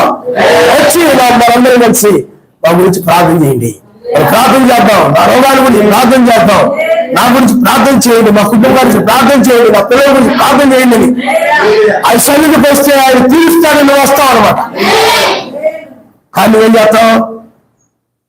ఏదో కాలేజీ నడుపుకుంటూ అనుకోండి పొరుగులు పోతాం. ఇంటి దగ్గరికి వస్తే స్వస్థ దొరుకుతుంది నమ్మకం లేదు. మనసు బాగోలేదు పొరుగులు పోతాం. ఏం మరాలి, మనసు బాగోలేదని రాలేదండి. విశ్వాసంలో అన్ని అలాగే ఉంటారు, లోకస్తులు కూడా అలాగే ఉంటారు. బాగాలంతా పొందలేక పడుతుంటారు, అది రాజులంతా పొందలేక పడుతుంటారు, నువ్వు కూడా ఆరాధలేక పడుతుంటారు. తెలియని వ్యక్తులు ఆ వాక్యలు నిజంగా నమ్మిన వ్యక్తి ఏకీవించి అది దొరుకుని ప్రార్థన చేస్తాడు. ఇవన్నీ ఆయన చూస్తూ ఉంటారు. నీ విశ్వాసాన్ని నువ్వు అనుకోవటాలు తెలియని వాడిని బాగా తప్పించుకున్నాను, బాగానే పెట్టాను, నువ్వు ఏ మనసులో పెట్టుకుని రావట్లేదు, అలా ఏదో బాధ పెట్టుకుని రావట్లేదు, ఇవన్నీ కూడా ఆయన గమనిస్తూ ఉంటారు. ఆయన చూసేది ఏంటంటే నేను ఆ వ్యాధిని స్వస్థపరుస్తాడని, లేకపోతే నేను తనకి హృదయానికి కావలసిన మానసిక రోగాన్ని తీసివేసి మానసిక ఆనందిస్తానని విశ్వాసం కూడా అతనికి అది లేదు, అందుకే రాలేదు. అన్నీ ఆయన చూస్తుంటాడు. నేను పట్టించుకోకపోవచ్చు, ఆయన చిత్తానికి వదిలేస్తుంటాను. నువ్వే చూసుకొని ఆయన నేను చెప్పాల్సింది చెప్పాను, నీ ఇష్టం ఆయన. ఎందుకంటే ఏదో నా బలవంతాలు వచ్చేది కాదు, ఆత్మ తీసుకురావాలి, ఆత్మ కలిగించాలి తప్ప అది నీ ఇష్టం ఆయన. ఆయన వదిలేస్తున్నప్పుడు ఆయన చూస్తూ ఉంటాడు అనమాట. నీ ప్రవర్తన, నీ ఆలోచన, నీ క్రియలు, నీ బుద్ధి, నీ వాక్యాన్ని మీరావా లేదా, ఏకీవించి ప్రార్థించినప్పుడు దొరుకుని చెప్పినా కానీ అతను నా మాట లెక్క చేయలేదు ఆయన అనుకుంటాడు. నువ్వేమనుకుంటాను, నేను చెప్పాను కాబట్టి పాస్టర్ గారి మీద మాట లెక్క చేయకుండా పాస్టర్ గారికి అప్పుడు నా గురించి తెలీదు, అప్పుడు నాకు తెలుస్తుంది, నా గురించి కూడా అతను అర్థం అవ్వాలి, నా బాధ కూడా అతను తెలియాలి, మానేస్తే కానీ అప్పుడు అర్థమవుతుంది అని అనుకోవచ్చు. కానీ నా బాధ నాకంటే ఆయన బాధపడతాడు ఎక్కువ. ఎందుకంటే ఆయన మాట నేను చెప్పాను, నా మాట మీద ఆయన అనుకుంటాడు. నువ్వేమనుకుంటావు, నేను చెప్పాను అనుకుంటావు. నా మీద కోపం ఉంది అనుకోండి, అలా పెట్టుకుని మానేస్తాం. కానీ ఆయన మాట విన్నది ఆయనకు అర్థమవుతుంది. ఇవన్నీ కూడా ఆయన ప్రతిదీ గమనిస్తూ ఉంటారు అనమాట. ఆయన ఎవరు చూడలేదు నన్ను, ఎవరు పట్టించుకోవట్లేదు నన్ను అనుకుంటాం. కాబట్టి ప్రతిదీ కూడా ఆయన అంతరంగంలో ఎరిగేవాడు. ఆయనకు ఏమి దాచలేవు, ఆయనకేమి నువ్వు దాచిపెట్టలేవు. కాబట్టి పిల్లారా, అందువల్ల బుద్ధిహీనుల కుమారుడు తన తండ్రికి దుఃఖము తెచ్చును. కాబట్టి అందువల్ల నువ్వు బుద్ధిహీనుల కుమారుడుగా నువ్వు ఉండకూడదు, కుమార్తెగా నువ్వు ఉండకూడదు. ఎందుకంటే బైబిల్లో చూడండి, ఆదాము బుద్ధిహీనులైనటువంటి కుమారుడు. ఆదాము ఏం చేశాడు చెప్పండి? ఆదాము తన భార్య యొక్క మాట విని, తన భార్య చెప్పుడు నడిచి, ఆమె చెడు వైపు ప్రేరేపిస్తే, సర్పం వైపు ప్రేరేపిస్తే, లేక చెడ్డ పొలవల వైపు ప్రేరేపిస్తే, సర్పం యొక్క మాటల వైపు ప్రేరేపిస్తే, ఆమె మాటలు విని ఆ పొలాన్ని పూజించి సర్వశక్తిమంతుడికి బహుబాధలు తీసుకొచ్చిన వాడు. ఆ శిలువ, ఆ శ్రమ, ఆ ముళ్ళకిరీటం, ఆ బాధంతో కారణము ఆమె, ఆ కుమారుడు వల్ల ఆ తండ్రికి ఆ ముళ్ళ కిరీటము, ఈ బాధంతా, మరణము, ఆ బాధంతను కూడా కారణము ఆ ఏదేనులో ఆ యొక్క మొదటి కుమారుడు. ప్రకృతి సంబంధమైన మనుషుడు అతడు. ఆత్మ సంబంధమైన మనుషుడు తండ్రికి సంతోషం తీసుకుని అలాగే మనుషులందరూ కూడా బాధ, దుఃఖము, శాపము, వీటన్నిటి కూడా కారణము ఆ బుద్ధిహీనుడు కుమారుడు అయినటువంటి ఆదామే. అందువల్ల ఆదాము నడిచిన త్రావలో నడవకుండా నెక్స్ట్ త్రావలో నడిచేవారే ఆయన సంతోషపరుస్తారు. ఆయన హల్లెలూయా. నువ్వు ఎలా నడవాలో ఎరిగి ఉంది, వర్తమానిని ఎరగని వాళ్ళకైతే కాదు. ఎందుకంటే వాళ్ళకి తెలీదు. లోకంలో వాళ్ళు ఉన్నారనుకోండి, ఎలా నడవాలో ఎలా ఉండాలో ఏంటో తెలియదు, వాళ్ళు లోకస్తులు. కానీ నువ్వు ఎరిగి ఏ విధంగా జీవించాలో ఎరిగి, ఏ విధంగా నడవాలో ఎరిగి, ఏ విధంగా వాక్య ప్రకారం ఉండాలో ఎరిగి, ఆరాధించాలి ఎరిగి, లేఖనాలు ఎరిగి, వర్తమానం ఎరిగి నువ్వు దాని నుండి తప్పిపోయినట్లయితే, చూడండి పెంతెకొస్తు పండుగ నాడు పిల్లలందరూ పరిశుద్ధాత్మను పొందుకొని వాళ్ళందరూ కూడా సర్వశక్తిమంతుల పిల్లలుగా మారిపోయారు. 50 మంది పరిశుద్ధాత్మని వరాన్ని పొందుకొని 325 నిశా సమావేశం దగ్గరికి వచ్చేటప్పటికి వాళ్ళు అపోస్తుల బోధలు వదిలేశారు. కొంతమంది దుర్బోధకులు ఆ సంఘాల నుండి బయలుదేరారు. వాళ్ళే క్రీస్తు విరోధులు అని బైబిల్ చెప్తా ఉంది. వాళ్ళు వెలుగుదోత వేషం వేసుకుని ఉన్నారని వాళ్ళు అల్లులతో చేతులు కలిపి కాన్స్టెంట్ చక్రవర్తి ఒక అల్లుడు రోమ్ ఆ యొక్క వాళ్ళతో చేతులు కలిపి తృత్వం అనేటువంటిది, ముగ్గురు దేవుడి సిద్ధాంతాన్ని, అలాగే సర్వశక్తిమంతుడు ఒక్కడైతే ముగ్గురిని తృత్వంలో బాప్తిజాన్ని, వీటన్నిటి కూడా తీసుకొచ్చారు. అందరూ కూడా పడిపోయారు. ఆ కాలంలో వాళ్ళు ఏం చేయలేరు, అంటే ఒక అనుభవం పొంది తర్వాత వాళ్ళు ఏమి తప్పిపోయారు అనమాట. అందుకని బైబిల్ చెప్తుంది, అట్టి వారిని నూతన పరచుట అసాధ్యము, వాళ్ళు మరలా బహాటముగా సిలివేస్తున్నారని. అందుకని పిల్లారా, మీరు అనుకుంటారు మెస్సైకి ఈదులే సిలివేశారు అనుకుంటారు.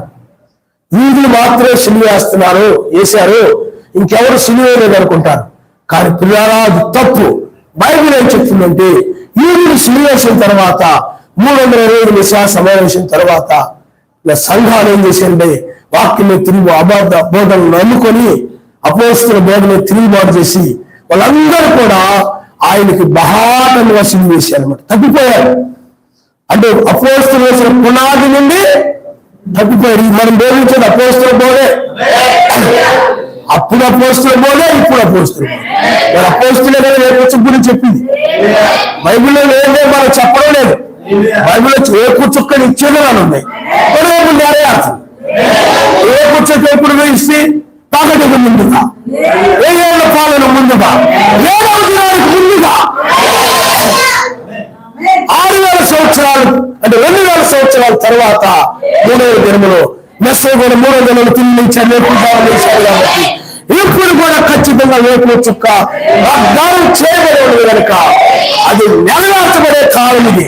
అది భిన్నంగా కాలంలో పౌరు కాలంలో నెరవేర్చబడే కాలం ఇది. అందులో పౌరు గారు అంటారు, కాలంలో నిద్రపోవాలని తెలుసుకుని లాభం చేయండి, విశ్వాసమైన కంటే పగల సమీపంగా ఉందండి. ఇది అపోస్తుల బోధ. ఇది అపోస్తులు వేసినటువంటి పునాది. ఈ పునాది తప్ప మనం వేరొక పునాది మనం కట్టడం. కానీ వాళ్ళు ఏం చేశారంటే 350లో వేరొక పునాది కట్టారు. ఆ విధంగా ఈనాడు ఈ సంఘాలన్నీ కూడా ఆయన వాక్యం విడిచిపెట్టేసి ఆయన నామాన్ని తృణీకరించి ఒక్కడనే తృణీకరించి ఆయన ఆ బోధ అపోస్తుల బోధను వదిలేసి ఈ శనివారం వాళ్ళు యెహోవా సాక్షులు, ఈ తీర్థం వాళ్ళు, అలాగే బెన్నాంగారి సంఘాలలో కొంత దుర్బోధకులు అర్థమైనా వాళ్ళు ఈ యొక్క వేకు చుక్కను తిరస్కరించి 1963లో 2వ రాకడ జరిగిందని అబద్ధం చెప్పి 1963లో 2వ రాకడ జరగలేదు. కాబట్టి 1963 తర్వాత ప్రసంగాల్లో 2వ రాకడ కొరకు కనిపెట్టుకునే చెప్పాడు ఆయన. 1963లో జరిగిపోతే 1963 తర్వాత ప్రసంగాల్లో 2వ రాకడ కనిపెట్టుకుని ఎందుకు చెప్పాడు? ఈ మాట నేను చాలా సార్లు బోధించాను, పత్రికలు రాశాను. ఈనాడు బెన్నాంగారి సంఘాల్లో చాలా మంది 1963లో 2వ రాకడ జరిగిందని మందిగా ఉన్నాం. నిజమే, ఇది వాస్తవం అని చెప్పి 1963లో 2వ రాకడ జరగలేదని వాళ్ళే బెన్నాంగారి వర్తమానంలో కొన్ని కట్టింగులు తీసి, ఎందుకంటే 1963 తర్వాత కూడా బెన్నాంగారు 2వ రాకడ జరగలేదని చెప్పాడు, కనిపెడతామని చెప్పాడని ఎక్కడెక్కడ చెప్పారో ఆ కట్టింగులన్నీ తీసి ఫేస్బుక్ లో వాట్సాప్ లో పెట్టారు, వాళ్ళే పెట్టారు. అదేనా ఆత్మీయులను కదిలించింది వాళ్ళే. ఆ విధంగా 1963లో జరగలేదు. నేను చెప్పాను, అశిష్యులానే వ్యక్తి ఆ గుంపు 1963లో 2వ రాకడ జరిగిందని మోసపరుస్తుంది గుంపు అది. కాబట్టి పిల్లరా, ఆ విధంగా ఒకప్పుడు ఈ వర్తమానాన్ని తృణీకరించిన వారి, బ్లాక్ చేసిన వారి మరలా ఈ వర్తమానాన్ని వింటూ చదువుతూ ఉండేలాగా చేసిన వాడు ఎవరు చెప్పాడు? అందువల్ల పిల్లారా మీరు ఆలోచన చేయండి. కాబట్టి ఈ విధంగా వీళ్ళు వాక్యమును తృణీకరించేవారు, ఆయన లేఖలను తృణీకరించేవారు అంటే తప్పిపోయిన వాళ్ళు. ఆ ఒకప్పుడు వాక్యాన్ని నమ్మి దాన్ని తృణీకరించిన వారందరూ ఏం చెప్తుంది బైబిల్? తప్పిపోయిన వారని చెప్తుంది. ఆ వాళ్ళే ఆయన మరలా సులువు వేస్తూ ఉన్నారని బైబిల్ చెప్తుంది. అందువల్ల యూదులు సులువు వేశారు ఆయన్ని. మరలా తర్వాత 350 వేసి ఆ సమావేశం దగ్గర నుండి కూడా క్రీస్తు విరోధులు అంటే ఆ క్రైస్తత్వంలో ప్రవేశించి ఆ దయ్యము, ఆ సాతాను, ఆ విరుగుదోత ప్రవేశించి ఆయన సులువు వేయడం ఆరంభించాడు. ఈనాడు బెన్నాంగారి సంఘాల్లో కూడా ఇజిబేల్ అనేటువంటిది ఆమె నామంలో బాప్తిజం పొంది ఈనాడు ఆ ఇజిబేలు ఈనాడు ఆయన్ని సిలువ వేస్తా ఉంది. కాబట్టి పిల్లారా, అందువల్ల యూదుల కాలంలో సిలువ వేశాం, యూదుల కాలంలో సిలువ అయిపోయింది, ఏమీ లేదనుకోకండి. మనుషులు ఆయన వేస్తూనే వస్తున్నారు. మీరు కూడా ఆయన వాక్యమును నమ్మకపోతే ఆయనను సిలువ వేస్తున్నట్టే లెక్క. చూడండి, దానికి లేఖనాన్ని మనం చూద్దాం. చూడండి అమ్మా, సిలువ వేస్తూ ఆయనను బాధ పెడుతున్నామని అర్థం. గుర్తుపెట్టుకోండి, హెబ్రీయులకు రాసిన పత్రిక 6వ అధ్యాయం మొదటి నుండి, లేకపోతే 4వ వచ్చింది. మీరు ఒకసారి చదువు. ఒకసారి వెలిగింపబడి పరలోక సంబంధమైన రోగములు రుచి చూసి, చూడండి, పరిశుద్ధాత్మలు అంటే నామంలో బాప్తిజం ఉంది, పరలోక వరాన్ని రుచి చూసి, ఆ పరలోక వరం ఏంటంటే పరిశుద్ధాత్మని వరం. ఆ పరిశుద్ధాత్మని వరం అది పరలోకం నుండి వచ్చిన వరం. ఆ పరిశుద్ధాత్మని వరాన్ని రుచి చూసి ఆ పరిశుద్ధాత్మలో పాలువారై సర్వశక్తిమంతులు దివ్యవాక్యము రాబోవు యుగ సంబంధమైన శక్తుల ప్రభావం అనుభవించిన తర్వాత తప్పిపోయిన వారు తమ విషయంలో సర్వశక్తివంతుని కుమారుని మరలా సిలువ వేయచ్చు బహాదముగా అవమానపరుస్తూ ఉన్నారు. మారు మనసు పొందినట్లు అట్టి వారిని ఇలాంటి సిలువ వేసేవారికి మనం నూతన పరచుట. అలాగే నువ్వు కూడా ఆయన వాక్యాన్ని ఎక్కడ పూర్తిగా ఏదో కొన్ని నమ్మి కొన్ని నమ్మకుండా, నీకు అనుకూలం ఉన్న వాటిని నమ్మి నీకు అనుకూలం లేని వాటిని నువ్వు నమ్మకుండా వర్తమానం ఎప్పుడు నువ్వు ఏం చేయాలి చెప్పండి? పూర్తిగా నమ్మాలి. నీ స్వబుద్ధితో నువ్వు నమ్మితే, నీ స్వత జ్ఞానంతో నమ్మితే అలాగే ఉంటాయి. అందువల్ల బహాదముగా యూదులే కాదు, పరలోక సంబంధమైన వరాలు పొందిన వారు కూడా, పరిశుద్ధాత్మలు పాలువారైన వారు కూడా అపోస్తుల తర్వాత సిలువ వేస్తూనే వచ్చారు. బహాటంగా సిలువ వేస్తూ ఆయన అవమానపరుస్తూనే వచ్చారు. ముగ్గురు దేవుళ్ళు ఎప్పుడైతే ఆయన అన్నారో ఆయన సిలువ వేసినట్టే, అంత బాధగా వేసినట్టే.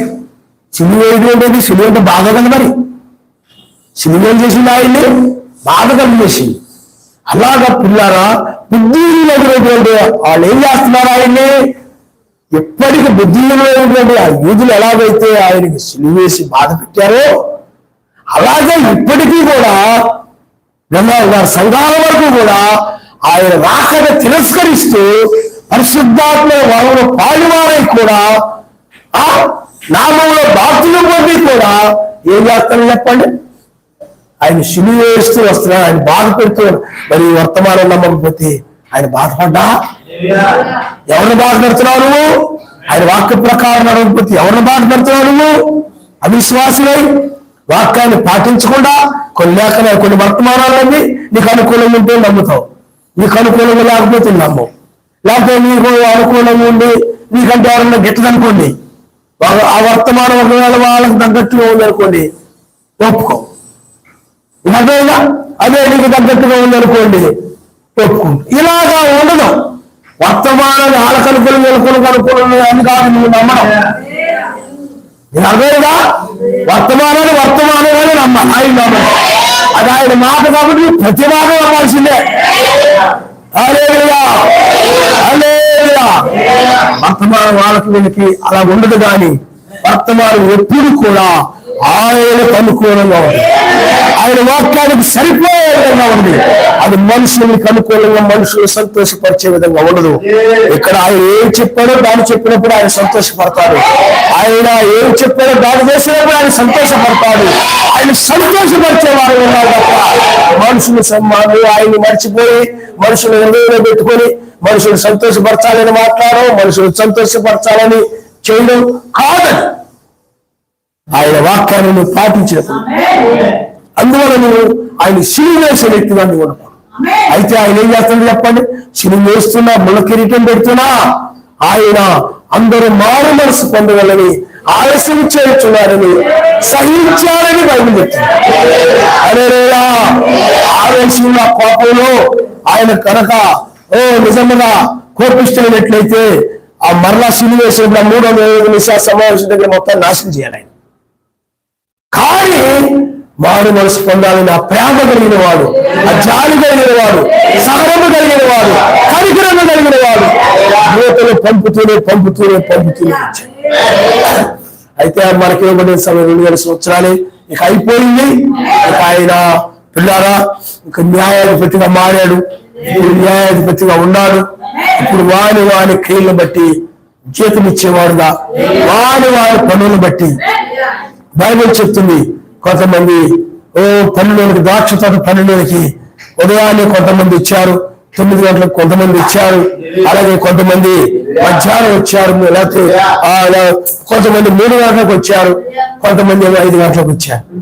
అలాగా ఆ జాముల్లో వచ్చారు, పగటి జాముల్లో వచ్చారు. వాళ్ళు వచ్చి పని అంతా చేశారు, అందరూ చేశారు.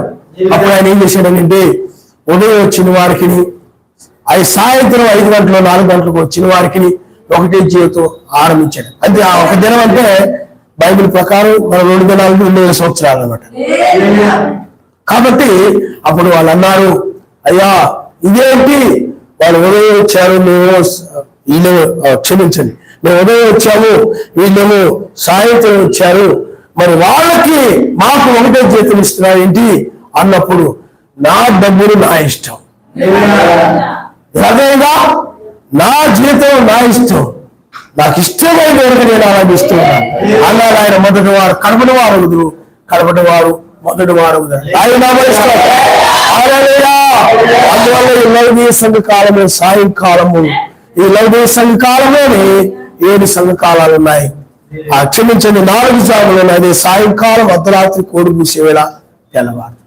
కాబట్టి ఇప్పుడు ఆయన తెల్లవారుజామున ఏం చేస్తాడండి? జీతము ఇస్తూ ఉన్నారు ఆయన. హల్లెలూయా. వారి క్రియలు బట్టి, అందుకని ఆయన పని చేస్తే నీకు జీతం, నువ్వు చేసిన దానికే జీతం. నువ్వు ఏదో వస్తున్నాను వెళ్తున్నాను అంటే కుదరదు. నువ్వు చక్కగా బైబిల్ చెప్తుంది, ఆకలిగా ఉండినా అతని భోజనం పెట్టు, రోగిగా ఉండినా పరామర్శించు, అతని సరసాలలో ఉండినా విచారించు లేదా పరామర్శించు, లేకపోతే దాహము నీటి నువ్వు. ఇలాంటి క్రియలన్నిటికి కూడా ఇతని గురించి ప్రార్థన చేసిన ప్రతి దానికి కూడా, ప్రతి క్రియకు కూడా, నువ్వు చేసిన ధర్మ కార్యాలకు కానీ ప్రతిదీ కూడా చూడండి. కానుకలు పెట్టిన ఒక విధవరాలు, అందరూ కలిగోడు దానిలో వేస్తూ ఉన్నారు, కలిగోడు దానిలో వేస్తూ ఉన్నారు. కొంతమంది దగ్గర ₹1,00,000 అనుకోండి, దాంట్లో ఒక 20,000 వచ్చి 25,000 తెచ్చేస్తున్నారు. అందరికంటే నేనే ఎక్కువ వేస్తున్నాను అనుకున్నారు అందరూ. కొంతమంది అనుకున్నారు ఒక ₹1,00,000 తెచ్చేస్తున్నారు, నేనే ఎక్కువ వేస్తున్నాను అనుకున్నారు. అలాగే వేస్తూ ఉన్నారు. ఆయన కానుకగా ఆయన యొక్క పరిచర్య నిమిత్తము లేకపోతే మందిరము ఏదో అలాగే చేస్తూ ఉన్నారన్నమాట. వేస్తూ ఉన్నప్పుడు ఒక ఎదుగురాలు వచ్చింది. అంటే మిగతా వాళ్ళందరూ కూడా స్వార్థముతో, అంటే కొంత వాళ్ళ గురించి ఆలోచించుకొని కొంత వేస్తూ వచ్చారు. అందరూ కూడా కొంత వాళ్ళ గురించి ఆలోచించుకొని ఉన్నదాన్ని కొంత వాళ్ళకు ఉంచుకొని ఉన్నదానిలో కొంత వేస్తూ వచ్చారు. కానీ ఒక విధవరాలు ఏం చేసిందంటే, తను ఉన్నదంతా తన జీవితంలో తను కలిగినది 2 కాసులు. ఆమె తన గురించి ఏమి ఆలోచించకుండా ఆమె వేసింది. మనం సహజంగా అయితే ఏమంటామమ్మా, నీకు ఏమి లేదు కదా, 2 కాసులు ఏదమ్మా ఉంచుకోమ్మా, పర్లేదమ్మా ఉంచుకో, 2 కాసులు ఏదైనా ఉంది అది కూడా ఇచ్చేది, నువ్వు తర్వాత ఇబ్బంది పడతావు, నువ్వు తర్వాత బాధలు పడతావు, ఎందుకమ్మా ఉంచుకో అని అంటాం. అర్థమైందా? ఎందుకంటే మనది ఆయన కోసం వాడబడ్డం అనేది చాలా ధన్యత, ప్రతిఫలం. అర్థమైందని కాబట్టి ఆ విధంగా అనొచ్చు. వెళ్ళాలన్నారు, మనమైతే ఆ విధంగా అంటాం. కానీ ఆయన నిరాకరించలేదు. కారణం ఎందుకంటే ఆయన ఒక ప్రతిఫలం రావాలని ఆపేక్షిస్తున్నారు. ఆయన ఆ ప్రతిఫలాన్ని ఆపేక్షిస్తూ ఉన్నారు కనుక హల్లెలూయా, హల్లెలూయా, హల్లెలూయా. ఆయనకు ఎలాంటి చక్కగా ఇప్పుడు అనుకోండి, చాలా మంది మేము అవి కొనుక్కున్నామండి, ఇది కొనుక్కున్నామండి, అవి కొనుక్కున్నామండి, ఇది కొనుక్కున్నామండి, ఆ ఇంట్లో మూల ఖాళీ ఉన్న పెట్టామండి, ఈ మూల ఖాళీ ఉన్న ఇది పెట్టామండి, అవి కొనుక్కున్నాం. ఈఎంఐ అండి, మా ఆయన జీతం సరిపోవట్లేదండి, నా జీతం సరిపోవట్లేదండి, అలాగే మా కొడుకుల జీతాలు సరిపోవట్లేదండి, కోళ్ళ జీతాలు సరిపోవట్లేదండి, అవి సరిపోవట్లేదండి, ఇది సరిపోవట్లేదండి, ఆ కారు అప్పు ఉందండి, ఇది అప్పు ఉందండి, ఈఎంఐలు ఉన్నాయండి. ఇంకా ఆయనకి ఏం చేస్తామండి? అయిపోయా. ప్రతిఫలం ఏమిటి చెప్పండి? మీరు అదేనా? ఆయనకి ఏమి లేదు. హల్లెలూయా, హల్లెలూయా. అందుకని వాళ్ళందరి గురించి చెప్పడం వేస్తుంది. ఎవరి గురించి చెప్పరా? ఆమె గురించి మాత్రమే చెప్పాడు. ఆమె గురించి మాత్రమే చెప్పాడు. అలాగే నువ్వు ప్రతి లేఖనాన్ని నువ్వు పాటిస్తూ ఉన్నప్పుడు ఆయన సంతోషపరిచే కుమారుడుగా ఉండాలి తప్ప ఆయన వాక్యాన్ని నువ్వు పాటించకుండా ఆయన బాధ పెట్టేటువంటి కుమారుడుగా నువ్వు ముందుప్పుడు నువ్వు ఆయన సంతోషపరుస్తున్నాను లేదా లేదా చూసుకో. వాళ్ళు ఎలా అనుకున్నారా, వాళ్ళు అలా అనుకున్నారా, అలాగైతే నువ్వు ఎలా ఎందుకు చేయాలి, అలాగెందుకు చేయాలి, వాళ్ళకెందుకు చేయాలి, వీళ్ళకెందుకు చేయాలి అనుకోవద్దు. ఆయన నీ దృష్టిలో ఆయనే ఉండాలి. ఆయన చేసేట్లుగా నువ్వు ఇచ్చి అప్పుడే నీకు ప్రతిఫలం. వాళ్ళ ముఖం చూసి వీళ్ళ ముఖం చూసి మనుషులు బట్టి లోకంలో వెళ్ళి చేస్తారు. మనం ఆయన బట్టి అందుకు బైబిల్ మెసేజ్ చేసినట్లుగా మీరు ఇచ్చేయండి.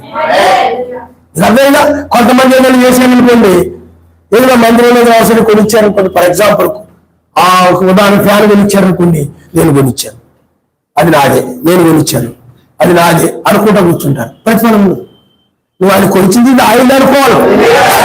నీకు అదేగా అది నాదే, వెళ్తున్నా కూడా ఫ్యానే బుర్రలో పెట్టుకుని వెళ్ళిపోతుంది. నీకు అర్థమవుతుందండి?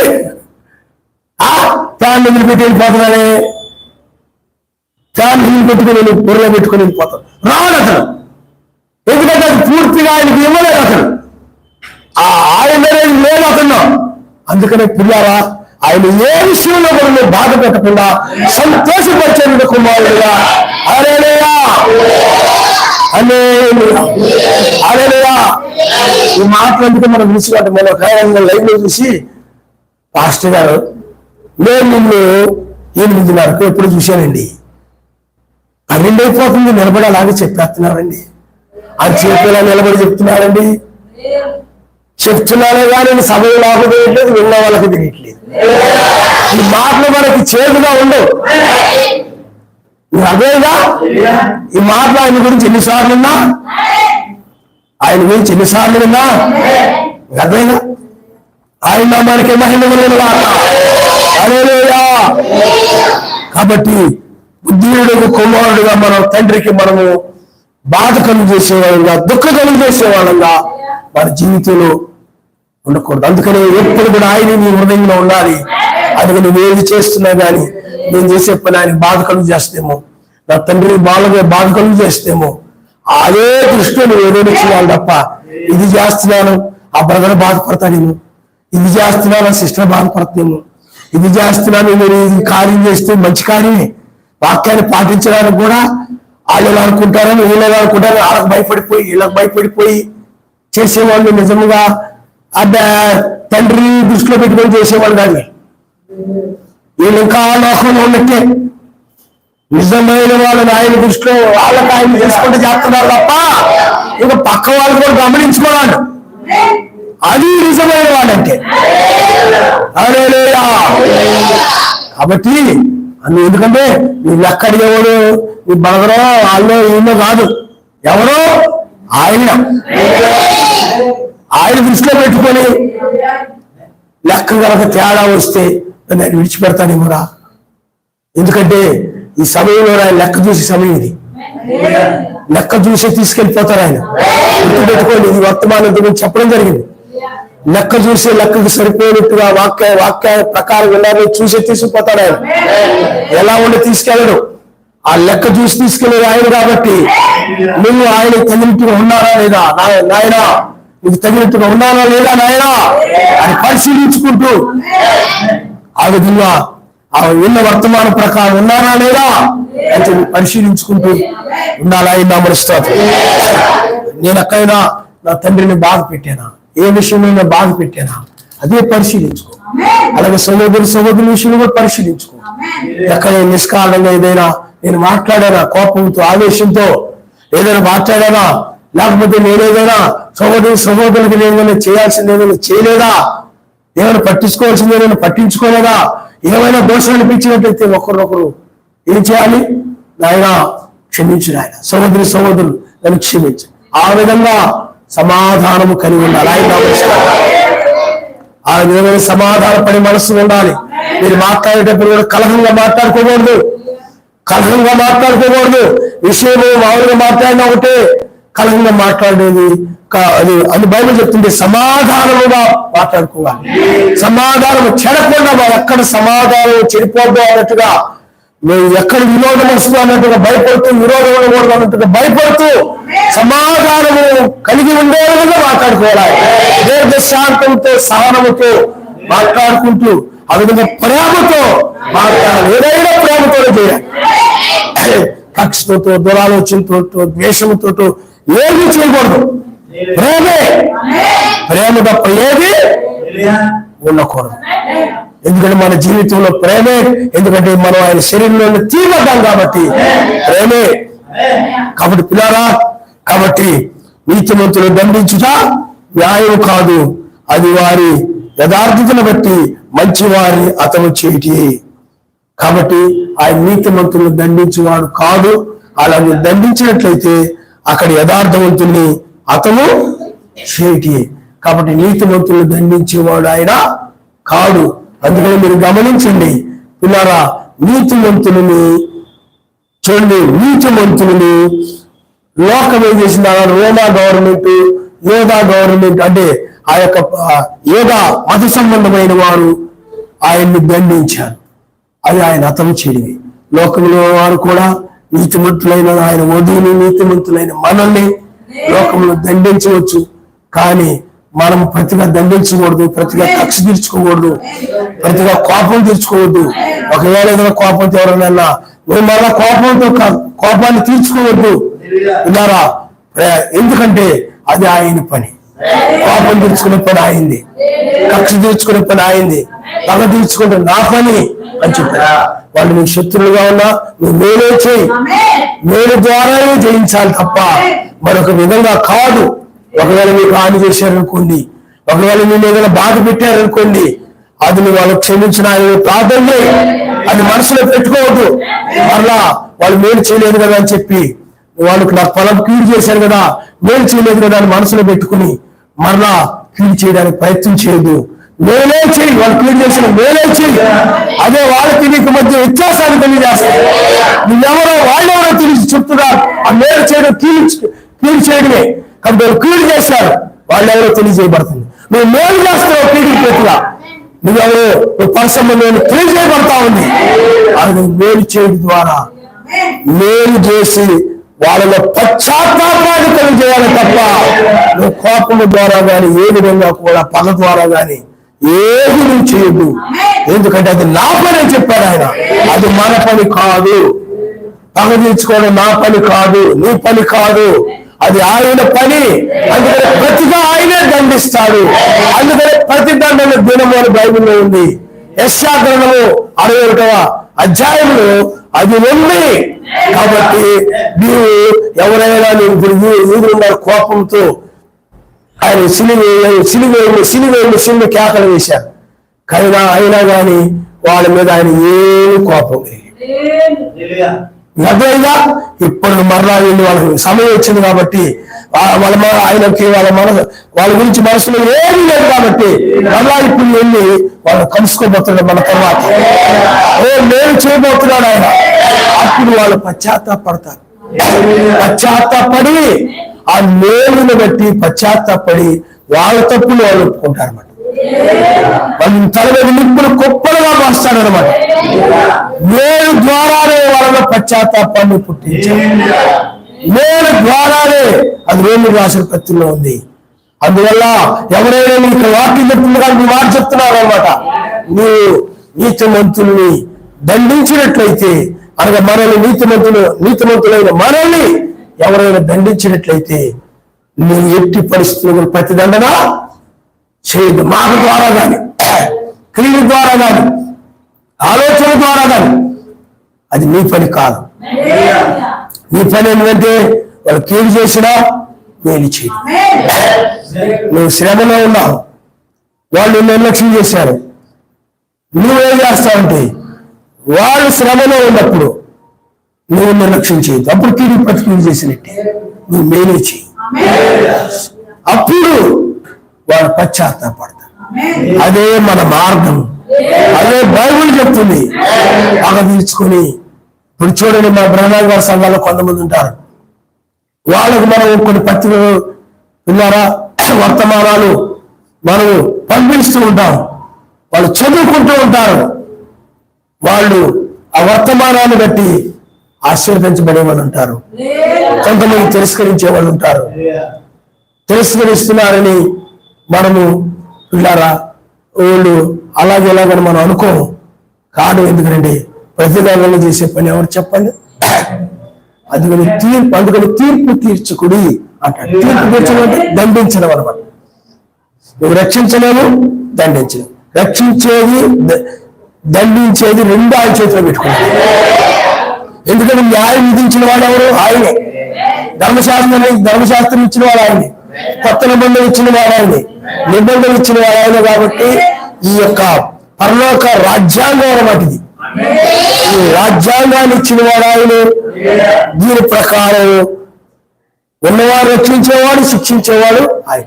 ఇది ఎవరికి ఇవ్వలేదు. అంటే రెండవ రాకడలో ఎవరికి ఇవ్వలేదు, అది ఆయన దగ్గర పెట్టుకున్నాడు.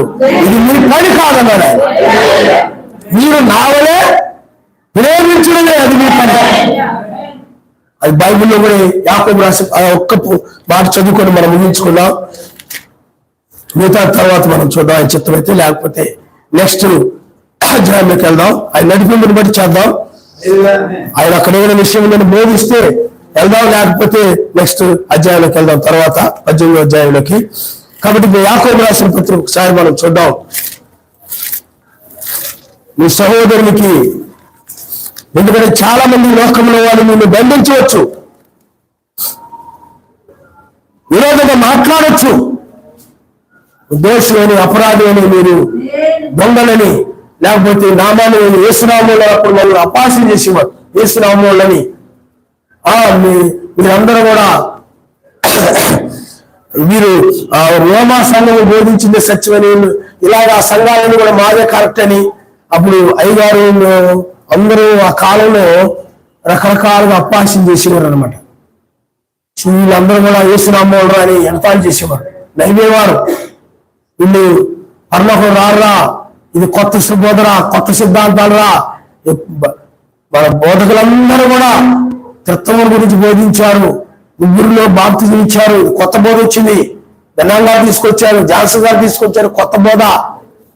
ఈ బోధనలు నమ్మారంటే మీ పరలోకం రారు అని ఆ రోజుల్లో విరోధంగా మాట్లాడేవారు. నిన్ను కూడా విరోధంగా మాట్లాడతారు. ఏ కొంచెం వర్తమానం అంట, ఇది కొత్త బోధ, ఏసని విన్నాం కానీ ఇది తీర్పు అంట. ఏం సిగ్గుపడాల్సిన పని లేదు.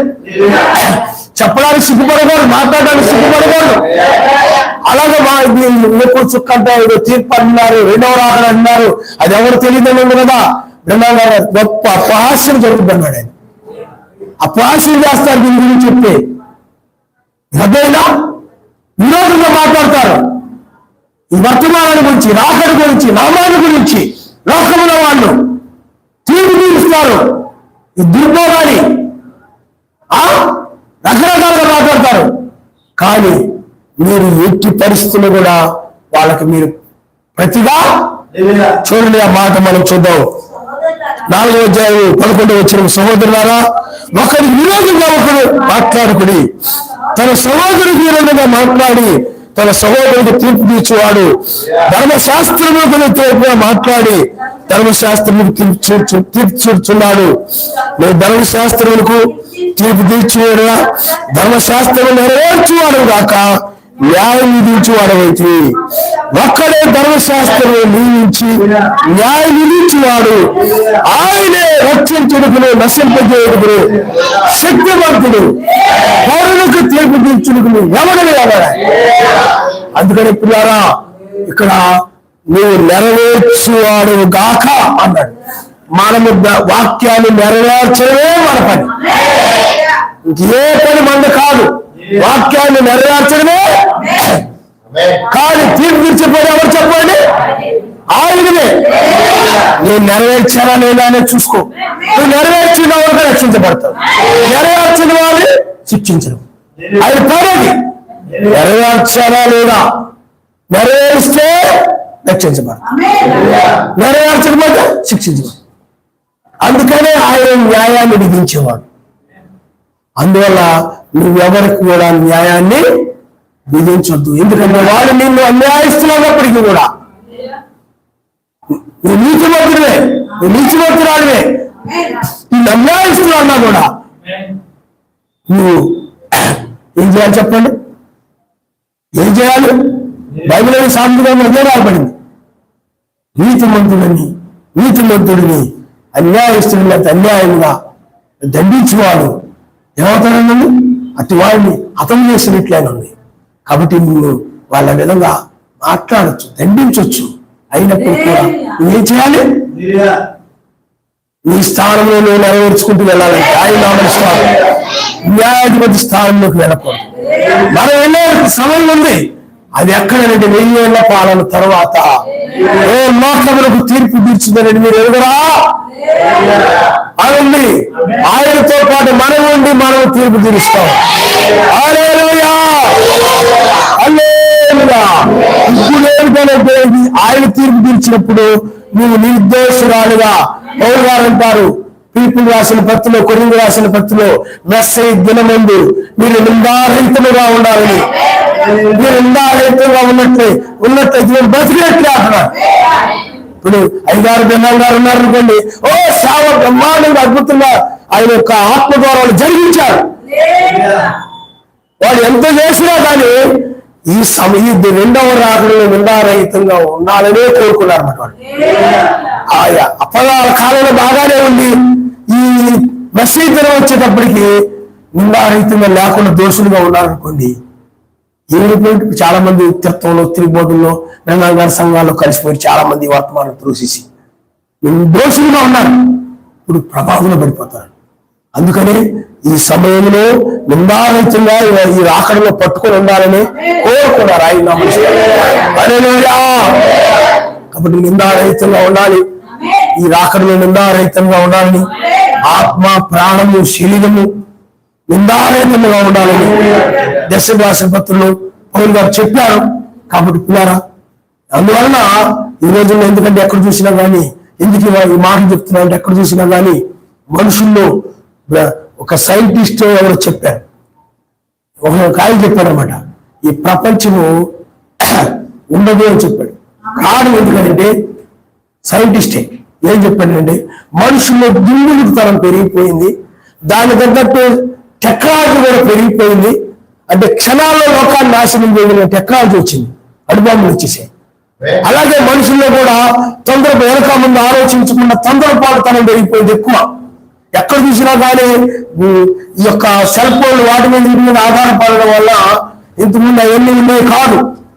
అందువల్ల మరి ఇప్పుడు ఉదాహరణకి బియ్యం ఎక్కడ నుండి వస్తాయి, లేకపోతే కూరగాయలు ఎక్కడ నుండి వస్తాయంటే ఒకప్పుడు ఆ పిల్లలకి జ్ఞానం ఉండేది. ఒక రైతు పొలంలో నాటుతాడు, విత్తనాలు వేస్తాడు, వాటికి మొక్కలు వస్తాయి, ఆ మొక్కలు తీసుకెళ్లి పొలంలో నాటుతాడు, వాటి నీళ్లు పెడతాడు, కంచేస్తాడు, పందులు రాకుండా కాపలా కాస్తాడు, కాయలు వస్తాయి, ఆ కాయలు చక్కగా కాసినప్పుడు తీసుకొచ్చి మార్కెట్లో అమ్ముతారు. ఇంత శ్రమ ఉంది, ఇవన్నీ వాళ్ళకి తెలిసేవి. ఆ విధంగా ఆ యొక్క కాయలు వస్తాయి, ఆ కాయలు అందువల్ల వాళ్ళకి విలువ తెలిసేది అనమాట. మీకు అర్థమైందా? అది ఇప్పుడు వాళ్ళకైతే ఏం తెలియదు, కాయలు ఎక్కడ నుండి వస్తాయంటే ఫ్రిడ్జ్ లో వస్తున్నాయి అనుకుంటారు అంతే. ఎందుకంటే వాళ్ళ స్మార్ట్ పెరుగుపెట్టుకుని సెల్ ఫోన్తో ఉన్నారు అనమాట. వీడియో గేమ్లు ఆడుకుంటా అవి చూసుకుంటూ ఇవి చూసుకుంటున్నారు. అదంతా మానవుడా కష్టపడితే అవి వస్తున్నాయి ఏమి తెలియడం లేదు. మీకు అర్థమైందా? అందువల్ల ఏదైనా అయినా కానీ దాని గురించి జ్ఞానం లేక, ఒక దాని గురించినటువంటి అవగాహన లేక, జ్ఞానం లేక ఏమైపోతున్నారని చెప్పండి. ఆ జ్ఞానం అంతా ఉండడానికి తొందరపడతానని ఉండదు అనమాట. ఇది ఇంత కష్టపడితే వచ్చింది కదా, శ్రమ పడితే వచ్చింది కదా అనేది ఉండి తొందరపడ్డాను. అది తెలియక తొందరపాటుతనం ఎక్కువైపోయింది అన్నమాట. తొందరపాటుతనము, ఆ తొందరపాటుతనంలో ఏం చెప్పేస్తాను చెప్పండి, పిలుచులో ఉండి చేస్తాను ఏం చెప్తాను. ఎక్కడ వస్తున్నాయి వాస్తవానికి? పొలంలో రైతు పండించడం ద్వారా భూమిలో నుండి సృష్టికర్త వల్ల అవన్నీ వస్తాయి. ఇలా కూడా మనుషుల్లో కూడా తొందరపాటుతనం పెరిగిపోయింది. తొందరపాటుతనం అంటే ఒక కూరగాయలు అనుకోండి, ఎక్కడ వస్తాయి ఏమిటి వెనక ముందు ఏం ఆలోచించకుండా ఫ్రిడ్జ్ లో ఉండి వస్తాయి ఎలా చెప్పేస్తున్నారో, అలాగే ఒక వ్యక్తి జీవితాల గురించి వెనక ముందు ఏం ఆలోచించకుండా ఏమండి తొందరపాటు నిర్ణయాలు తీసుకోవడం, ఆవేశంతో నిర్ణయాలు తీసుకోవడం, అదేగా ఆవేశంతో నిర్ణయాలు తీసుకోవడం. ఈనాడు ప్రపంచంలో కూడా నాయకుల్లో కూడా ఇదే పనిచేస్తుంది అనమాట. వెనక ముందు ఆలోచన చేయడం లేదు. వృద్ధం చేస్తే ఏమవుతుంది, దానివల్ల ఎంత నష్టం వస్తుంది, ఏమిటి, అవి ఏం ఆలోచన చేయటం లేదు. ఇది నిర్మించడానికి, ఇది రావడానికి, దీన్ని ఎంతో మంది ఈ ప్రపంచంలో ఈ పట్టణాలు ఇవన్నీ రావడానికి, ప్రజలు జీవించడానికి, ప్రజలు రావడం, దీని వెనక ఎంతో కష్టం, ఎంతమంది కష్టం, శ్రమ ఇవన్నీ ఉన్నాయి. లోకరీతిగా మనం చూసినట్లయితే ఆ విధంగా ఏం ఆలోచించట్లేదు, వెనక ఆలోచించలేదు, ముందు ఆలోచించలేదు. ఆవేశంతో గుండెలు నిర్ణయాలు తీసుకుని అది బాంబులు ఉపయోగించినట్లయితే సమస్తము నాశనం అయిపోతుంది. అందుకని నాశనానికి ముందు మనుషుల్లో దుందుడుతనం, తొందరపాటుతనం, ఆ దుందుడుతనం ఎవరి మాట వినరు, వాళ్ళు చేయాలనుకునేది చేస్తుంటారు తప్ప ఎవరి మాట వినరు. అలాగే టెక్నాలజీ కూడా పెరిగిపోయింది కాబట్టి వేగంగా నాశనం అయిపోతుంది. అదేవిధంగా వేగంగా ఇప్పుడు చూడండి, ఇంతకుముందు ఒక బిల్డింగ్ కట్టాలంటే 50 సంవత్సరాలు కట్టారనో, 50 సంవత్సరాలు కట్టారనో, 10 సంవత్సరాలు కట్టారనో, 5 సంవత్సరాలు పట్టిందనో చదువుతుంటాం మనం. కానీ ఇప్పుడు ఏం చెప్పండి, నెల జరగక ముందే కట్టేస్తున్నారు. ఇప్పుడు టెక్నాలజీ పెరిగిపోయిన తర్వాత ఇంకా వేగంగా కట్టేస్తున్నారు. ఇది అర్థమైందా? బైబిల్లో ఎదురు కాలంలో మందిరాన్ని కూడా చాలా వేగంగా కట్టేస్తారంట. టెక్నాలజీ పెరిగిపోయింది, నాశనాలు ఇప్పుడు కూడా. ఎందుకంటే ఇది చాలా వేగంగా ప్రతిదీ ప్రయాణం, వేగంగా పనులయ్యే కాలం, వేగంగా ప్రయాణించే కాలం అన్నమాట. ఏదైనా కూడా వేగంగా వెళ్ళిపోవడం, వేగంగా పనులు చేసుకుని రావడం, వేగంగా వెళ్ళిపోవడం, వేగంగా పనులు చేయడం, వేగంగా నాశనం అయిపోవడం, క్షణాల్లో నాశనం అయిపోవడం. అందుకని మనుషులు క్షణాల్లో పనులు అయిపోతున్నాయి. ఇప్పుడు మీరు ఒక వర్తమానం ఫస్ట్ లో పరిచయం కోసం వర్తమానం పంపాలంటే దాన్ని రాసిన తర్వాత దాన్ని మళ్ళీ ఆ టైప్ మిషన్కి వెళ్ళి టైప్ తర్వాత వచ్చేయండి, టైప్ దగ్గరికి వెళ్ళి ఆ టైప్ చేయించి మళ్ళా దాన్ని మళ్ళీ కవర్లో పెట్టి అలా పంపడం. అది ఎప్పుడుకో 4 రోజులకు 5 రోజులు చేరడం. ఇదంతా ఇప్పుడు ఏమైపోయింది, వాట్సాప్ ఫేస్బుక్ వచ్చిన క్షణాల్లో వెళ్ళిపోతున్నారు. బీటీపీకి అక్కడికి వెళ్ళక్కర్లేదు, ఆ టెక్నాలజీ అలా పెరిగిపోయింది. కానీ పిల్లలు కాబట్టి మీరు ఆలోచన చేయండి, ఇదంతా కూడా కొంతవరకే, అది మనకు కొంతవరకు మేలుకరంగా ఉపయోగపడుతుంది. కానీ అది లోకస్తులకు అది కీడుకరంగా, కానీ తాత్కాలికమే. కానీ ఈ టెక్నాలజీ ఏమి లేని ఒక ప్రపంచంలోకి మనం వెళ్ళబోతున్నాం. ఈ టెక్నాలజీ ఎక్కడి నుండి ఆరంభమైందంటే కయ్యూను సంతానం దగ్గర నుండి ఆరంభమైంది. ఈ కట్టడాలు ఇవన్నీ కూడా అక్కడి నుండి ఆరంభమయ్యాయి. ఆదికాండం 4వ అధ్యాయంలో దాన్ని మనము చూస్తూ ఉంటాము. అక్కడి నుండే ఇదంతా వచ్చింది, కానీ ముందు ఇదంతా లేదు. కాబట్టి ఇదంతా కూడా పాపం వల్ల వచ్చింది, కాబట్టి ఇదంతా కూడా అవిధేయత వల్ల వచ్చింది. కాబట్టి పట్టణాలు, నగరాలు ఇవన్నీ కూడా ఈ సైన్స్, టెక్నాలజీ మొత్తం కూడా అవిధేయత వల్ల వచ్చాయి. కాబట్టి ఇది తుడిచిపెట్టేసి నూతనమైన రాజ్యాన్ని తీసుకుని రాబోతున్నాడు. అందుకే ప్రకృతి మనకు బైబిల్, ప్రకృతి ద్వారా ఆయన మాట్లాడాడు. ప్రకృతిలో సాయం వేకు నక్షత్రం ఉంది, పగలు ఉంది. అలాగే ఆత్మీయంగా కూడా వేకు నక్షత్రం ఉంది, పగలు ఉంది. కాబట్టి ఆ పగల్లోకి మనం వెళ్ళబోతున్నాం.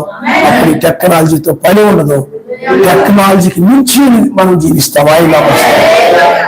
హల్లెలూయా. బ్రాకెట్తో అవసరం లేదు, సెల్ ఫోన్తో అవసరం లేదు, దేనితో అవసరం లేదు. ఇది ఇప్పుడు ఇక్కడ ఉన్నాం అనుకోండి, అక్కడ ఆ వేళ్ల పాలనలో ఉంటే ఈ గోళ్ళ కూడా ఇంట్లోకి వెళ్ళిపోతాం. అదేలా తలుపుల అవసరం లేదు, అలాగే తిరిగి వెళ్ళాల్సిన అవసరం లేదు. నువ్వు మా ఆది మానవుడు లేకపోతే మొట్టమొదటి మానవుడు మొట్టమొదట ఈ భూమి మీద ఉన్నప్పుడు పైకి వెళ్ళాలంటే పైకి వెళ్ళిపో, కిందకి వెళ్ళాలంటే కిందకు వచ్చావు. ఎక్కడ కావాలి, ఏ గ్రహం మీదకి వెళ్ళాలి, ఆ గ్రహం మీదకి వెళ్ళేవాడు. అలాంటి శరీరాన్ని మనం పొందుకోబోతున్నాం. అగ్నిని చల్లార్చిన శరీరము, సింహాలు మేలు మూసిన శరీరము, ఒక శల్యాన్ని తీసుకొచ్చి ఏలీషా యొక్క ఆ శల్యానికి తాకినప్పుడు చచ్చిన ఆ శవమని తిరిగి అలాంటి శరీరము మన నేనబడినా పడుతున్నటువంటి శరీరం అన్నమాట. అంత గొప్ప మరణ శరీరాన్ని మనం పంచుకోబోతున్నాం. అందుకని ఏదైనా మానవుడు ఉన్నప్పుడు వీటితో అసలు అవసరత లేకుండా పోయింది. వీటి అవసరత లేదు. అర్థమైందా? హాస్పిటల్ అవసరం లేదు, పోలీస్ స్టేషన్ అవసరం లేదు, ఎవరు అవసరం లేదు. అంత గొప్ప. అందుకని మనం కూడా ఏళ్ళ పాలనలోకి వెళ్తే ఎవరి అవసరత ఉండదు. ఆయనతో మనం ఉండబోతున్నాం, ఆయన రాజ్యంలో మనం ఉండబోతున్నాం. ఇవన్నిటిని బట్టి మనం దేని బట్టి చెప్తున్నాం అంటే లేఖనాలను బట్టి నువ్వు నేను చెప్తున్నావు. ఆయన హల్లెలూయా, హల్లెలూయా. తల్ల ఉంచుకోండి, మనం ప్రార్థన చేసుకున్నాం.